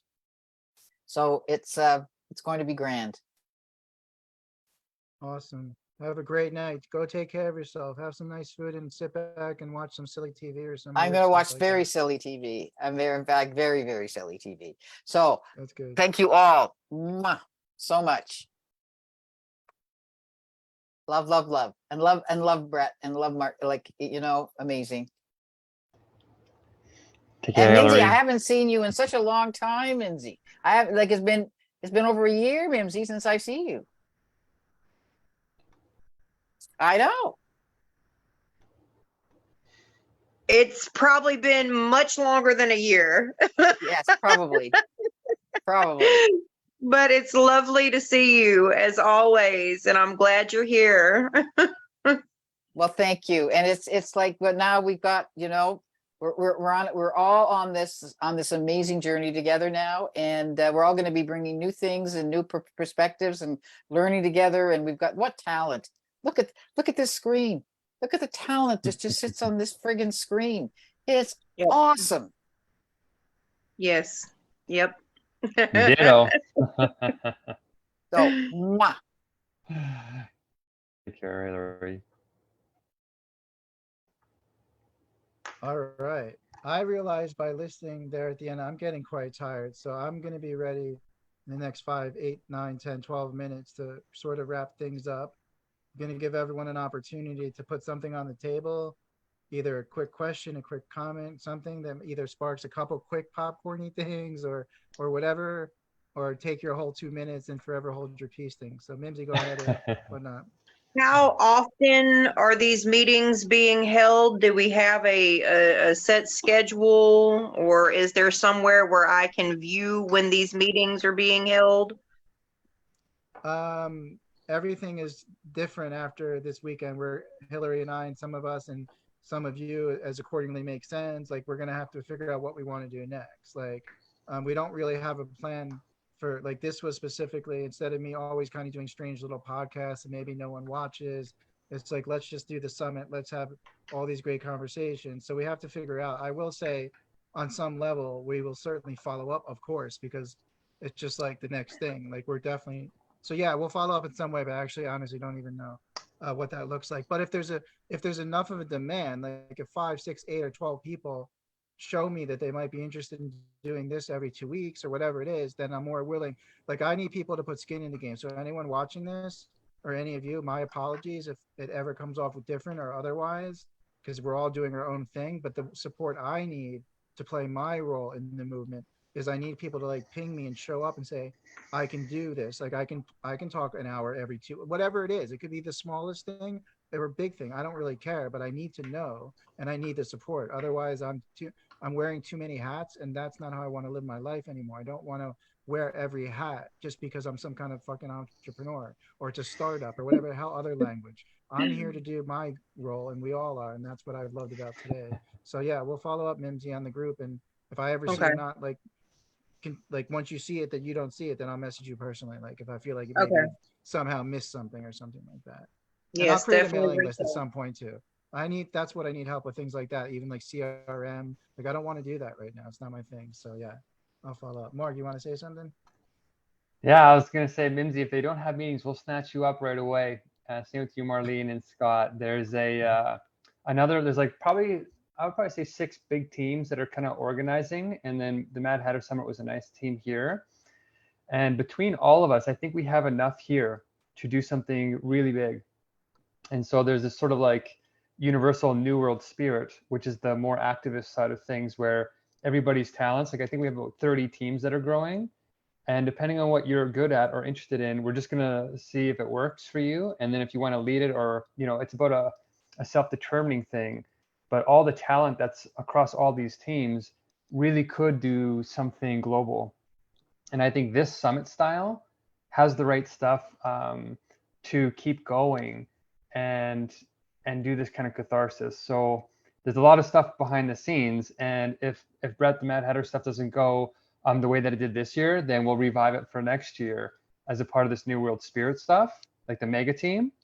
And then I think we can do, we can grow it and get politicians in here, because I think politicians and psychiatrists, like the people that are a part of the old system, need to be a part of this system.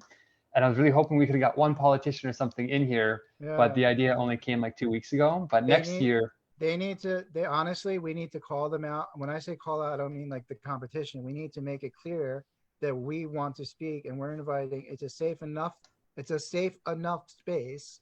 It's not a courtroom. It's not meeting your accusers, but it is meeting the people that you are in its system entangled with. And the first request is to please show up and listen, I guess, just to keep it like most nonviolent and safe. It's like we all can hold the space for not really getting into the blame game. Like we all have pain and suffering. We're all connected. But what I've seen today, I know that we can invite presidents, politicians, philanthropists, whoever it might be, into a conversation about how to support this Mad Hatter Summit and the New World Spirit and Togetherland and every one of our projects. They're all going to be in a non-umbrella, right? So I totally agree with you, Mark. We need to start making that happen. And I would just pray that those people in those positions and those occupations and all that will take the time to consider it. And it's in their best interest anyway, because you can't stop an idea whose time has come. And the idea that its time has come is civilization 1.0. Like really the first version of civilization is the modern, I should say. I don't know. I wasn't around during Egypt and Rome and all that. So to be fair to our ancestors, in my lifetime, it feels like reaching, there's even in science, there's something called, what is it, the 1.0, the Kardashev scale for like I forgot what the name of that whole thing is. But anyway, awesome, Mark. And give it back to you if you had a few more thoughts that you wanted to finish. I know Mark had basically. Well, I got your email. 67. Mark's superpower is he can remember 1,066 conversations at any one time, and if you distract him, he always knows how to come back. It's like well, I'm just gonna. No, I think you're the Rain Man. I'm like your accountant or something. I'm like your inventory guy.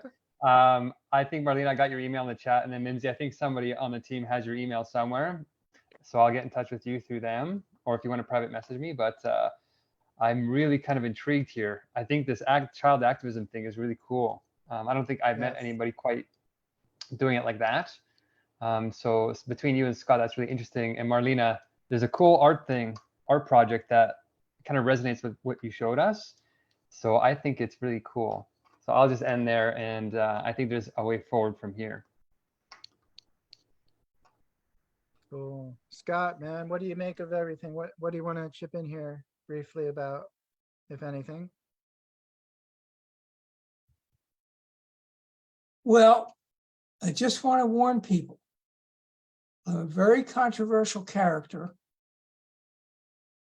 And I think one of the problems these days is that people, and yes, it is coming more. Hey, I'm an old radical. I'm socialist from way back, not Marxist, not synonymous, no reactionary, but particularly from the left today, there is this intractability. You either see it our way or the highway. We don't care what evidence, we don't care. You know, just earlier today, I was on this thing called Quora, and somebody comes up with this crap. Why don't Trump supporters let their kids play with non-white kids on a playground? I said, what? Sure they do. Most, only 99%. Scott, let me bring it back again. We're kind of in a space of. Okay, I'm sorry. But what I'm saying is, hold on, Scott, look at me. Take a breath, man. We love you. It's all good. Look at me. Listen to me. You are finally among your peers. If you think you're radical, my nickname is Radical Brett Minster, full of it. So I will learn from you what I need to learn from you. If you think socialism, wait till you see what we have planned, Scott. This story is over. The story you've lived that you will now contribute to changing is over. Will it happen tomorrow? I don't know. I know that if somebody gave me $1 billion, I could change the world in 72 hours. That's a promise to the whole world. Until that time comes, I could do it with a fraction of that. I know, but so be it, right? I could do it with 12 cents too. That's not my point necessarily, Scott. I don't want to compete for that. What I just want to say is the story of all your pain and suffering, we all know how bad it is. We all know, we're all very highly attuned to that. And like, you've finally found some people that can stick with you on the weird scale, on the obscure scale, on the outsider scale, whatever scale you want to go to. Like, we are all strange critters in that same way. So we got you, and we're kind of checking out. So I want you to contribute to that. Like, did you have a good time today? Like, was it enjoyable I was, meeting us? yeah, and listening to us? I'm sorry that I came late. You don't have to I apologize. realized Yeah. that I was on Facebook and I didn't realize that I was chatting, but it wasn't getting over here. And then I said, let me push that Zoom thing. Maybe they'll get me there. And that's exactly what happened. That's why I was so late. Better late than never, but better never late, they say. But one thing I hope people, not just with me, but with everything, even if you hold something and you've held it forever, and somebody comes up with a question, never be afraid to completely re-examine. Beautiful. And never assume, never put too much faith in a label or a noun. Because that is particularly the way our times are going. That is the satanic, which overdefines things and interplays with the Luciferian, which leads. I don't want to get into that stuff Okay, now, Scott. Scott. Listen, by the way, it's not because I reject it, and it's not because I don't understand. I'm actually an expert in the occult. I'm actually an expert in conspiracy theory because I'm so radical. So I'm with you, dude, 100%. We could talk about it for freaking hours, and I'm open to doing that. It's only because we're trying to leave today, and we're trying to stay in the space of more the emotions rather than our ideologies and all. We're trying to just say goodnight and goodbye, and it was great. This is what I love. This is what I didn't like. That's the kind of space we're in. So I'm going to give you a chance in a minute to do a last, like, 1-3-word checkout. But for the moment, I'm just going to move on to Mimsy and Marlena to do their version of goodbye. Thanks. Mimsy, why don't you go? You feel okay with that? I'm okay with that. I'm looking forward to meeting again, and I will see you guys later. What is it? The live long and prosper. Yeah. I'm all about it. I'm with it. All right. Peace out, y'all. Man. Yeah, I have so much trouble doing that. My fingers don't want to go in my brain. Right. Marlena, look at her. She's an expert. What's your final thoughts, Marlene? Share any words of happiness or gratitude as well, if you want, or some thanks or anything. Just wow. First of all, like, synchronicity again. Like, it happened to be my birthday today, my quarter-century-old birthday, and so it was super nice to be here. Yeah. Wow, 25. Yeah. How about that? It was super nice to spend my time in the very space that I would have wanted to spend my time in, on this day, and to welcome in the next quarter century, I guess. Yeah. That's like the geekiest thing I've ever heard, but I totally get it. And that's amazing. I honestly, because I'm honored to be there with you. I've been wanting to meet younger people. I'm 48. And like, I feel like I don't know what younger people who are also kind of like me are thinking and stuff. So I'm really like, it's an honor. I want to hear way more about what your life's been like and how you see the world. Because it on some levels, it doesn't matter that we're different age. And then on some levels it does. And it's always interesting to me, the generation gaps. And I don't know what music you listen to and what the world looks like to you growing up from whatever, almost 2000 on.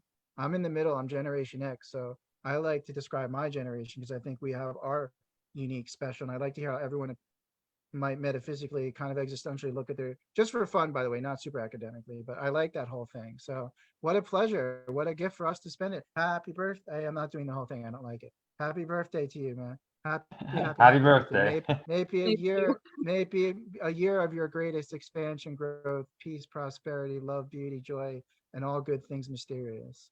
Oh, well, thank you. That was Blessings. lovely. Thank you. Yes. I could use some of that. So, but yeah, I'm really happy to have met with you guys. Very synchronistic, very synergistic, and mycelial. to put some words onto it. And I do think that we do have a powerful group here that is capable of doing a lot, no matter what time span that is. There's a lot of people who are kind of waking up to this sort of side of things too, and are on our side. And there's a lot of radical movements in different directions. Some of them kind of not against or what we want to be doing, right? But there is a lot of people doing what we want to be doing, and we just got to stay strong and keep going with it, keep making those co-creating connections. And I'm glad that this happened here today. Glad to be present here with you all. Awesome. Scott, give me one more time, minute or less. A goodbye, a thanks, whatever it is.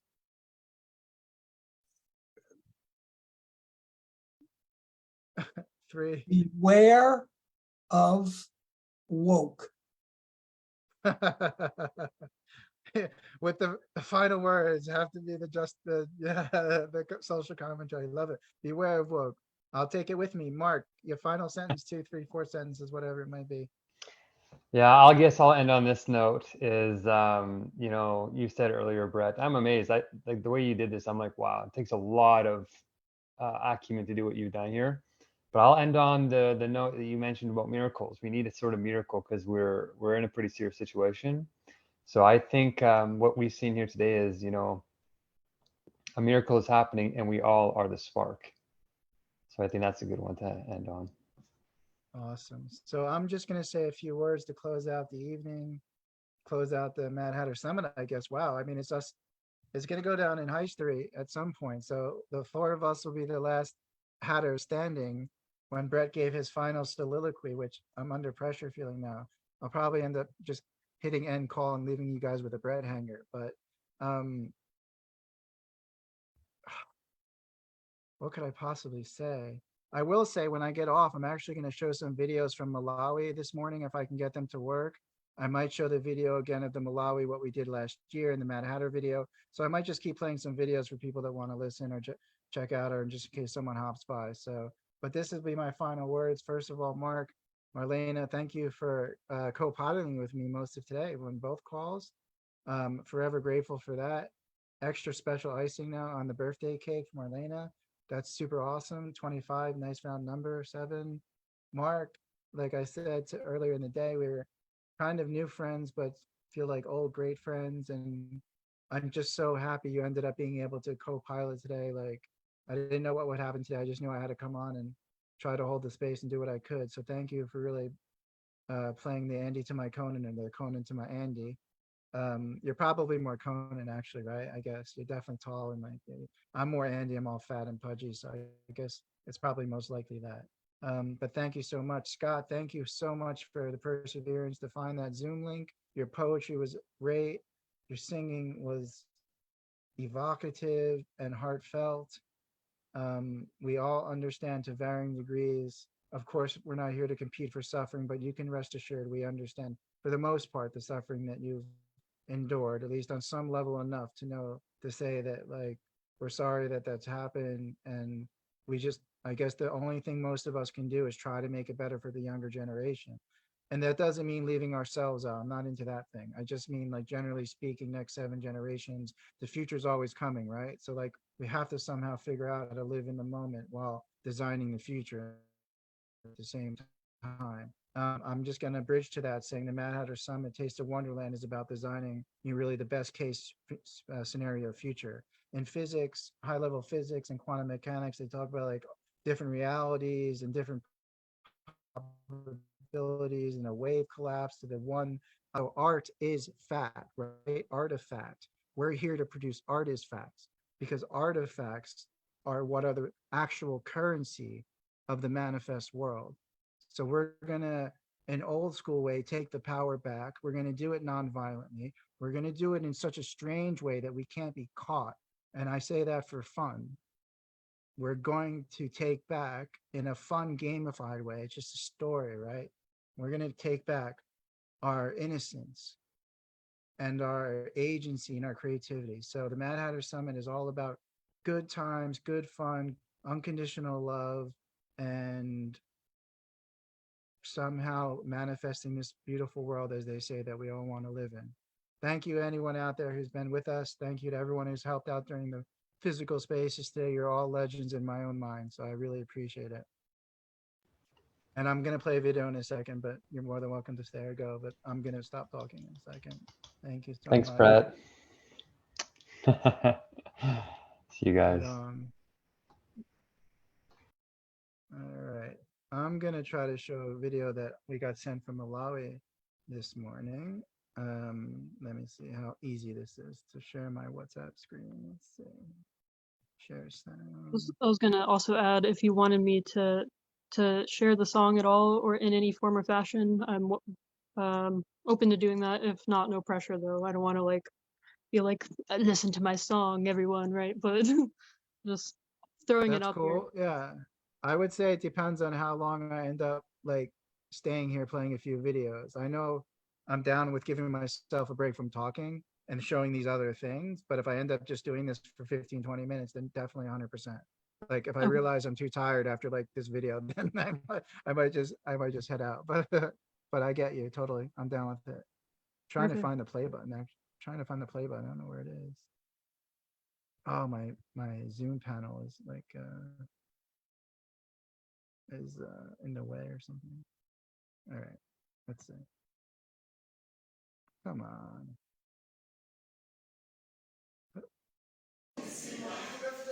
Can you hear?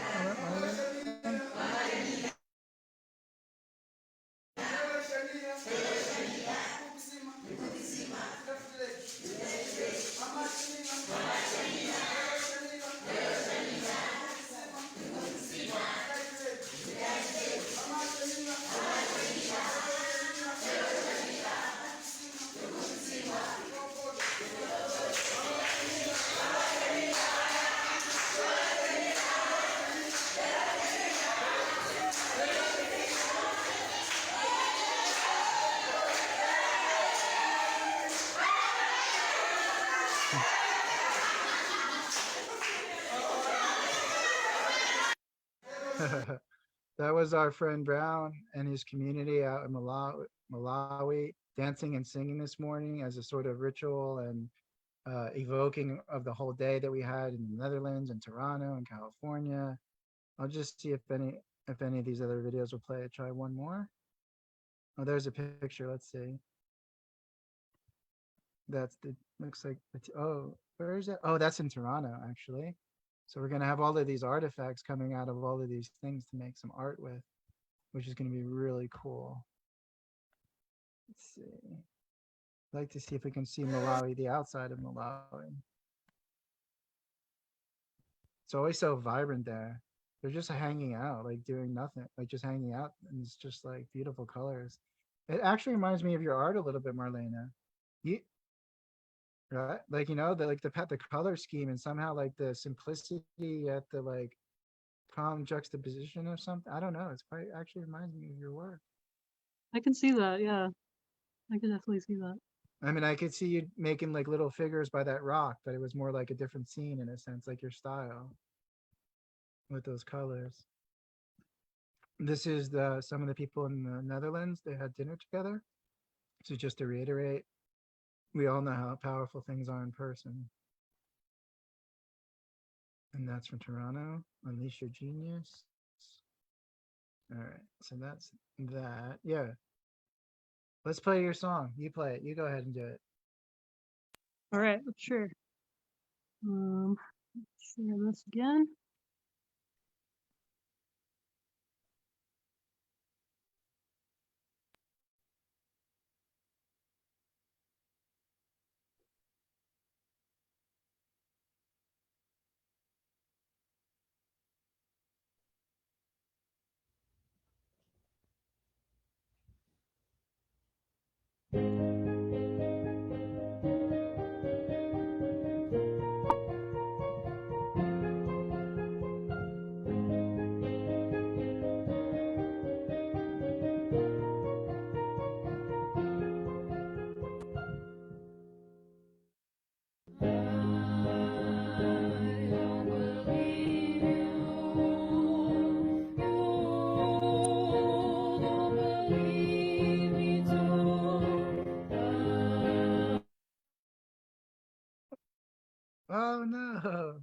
hope she comes back. I want to hear the rest of it and see if she has any more.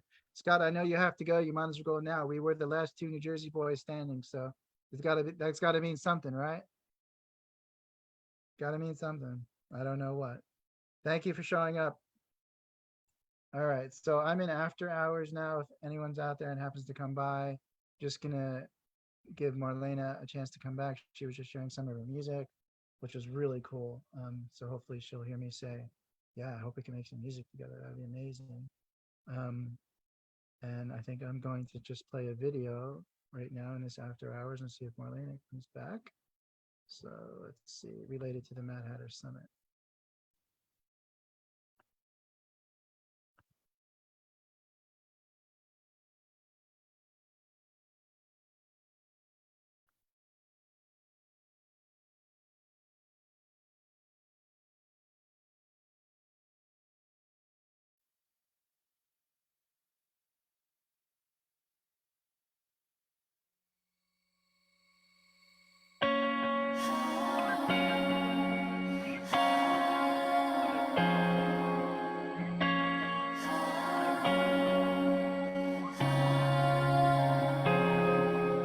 Never been afraid to fly till your wings got torn. Now the sky looks so far away from the ground below, and it feels like there is nowhere left to go. Remember that you can be fearless.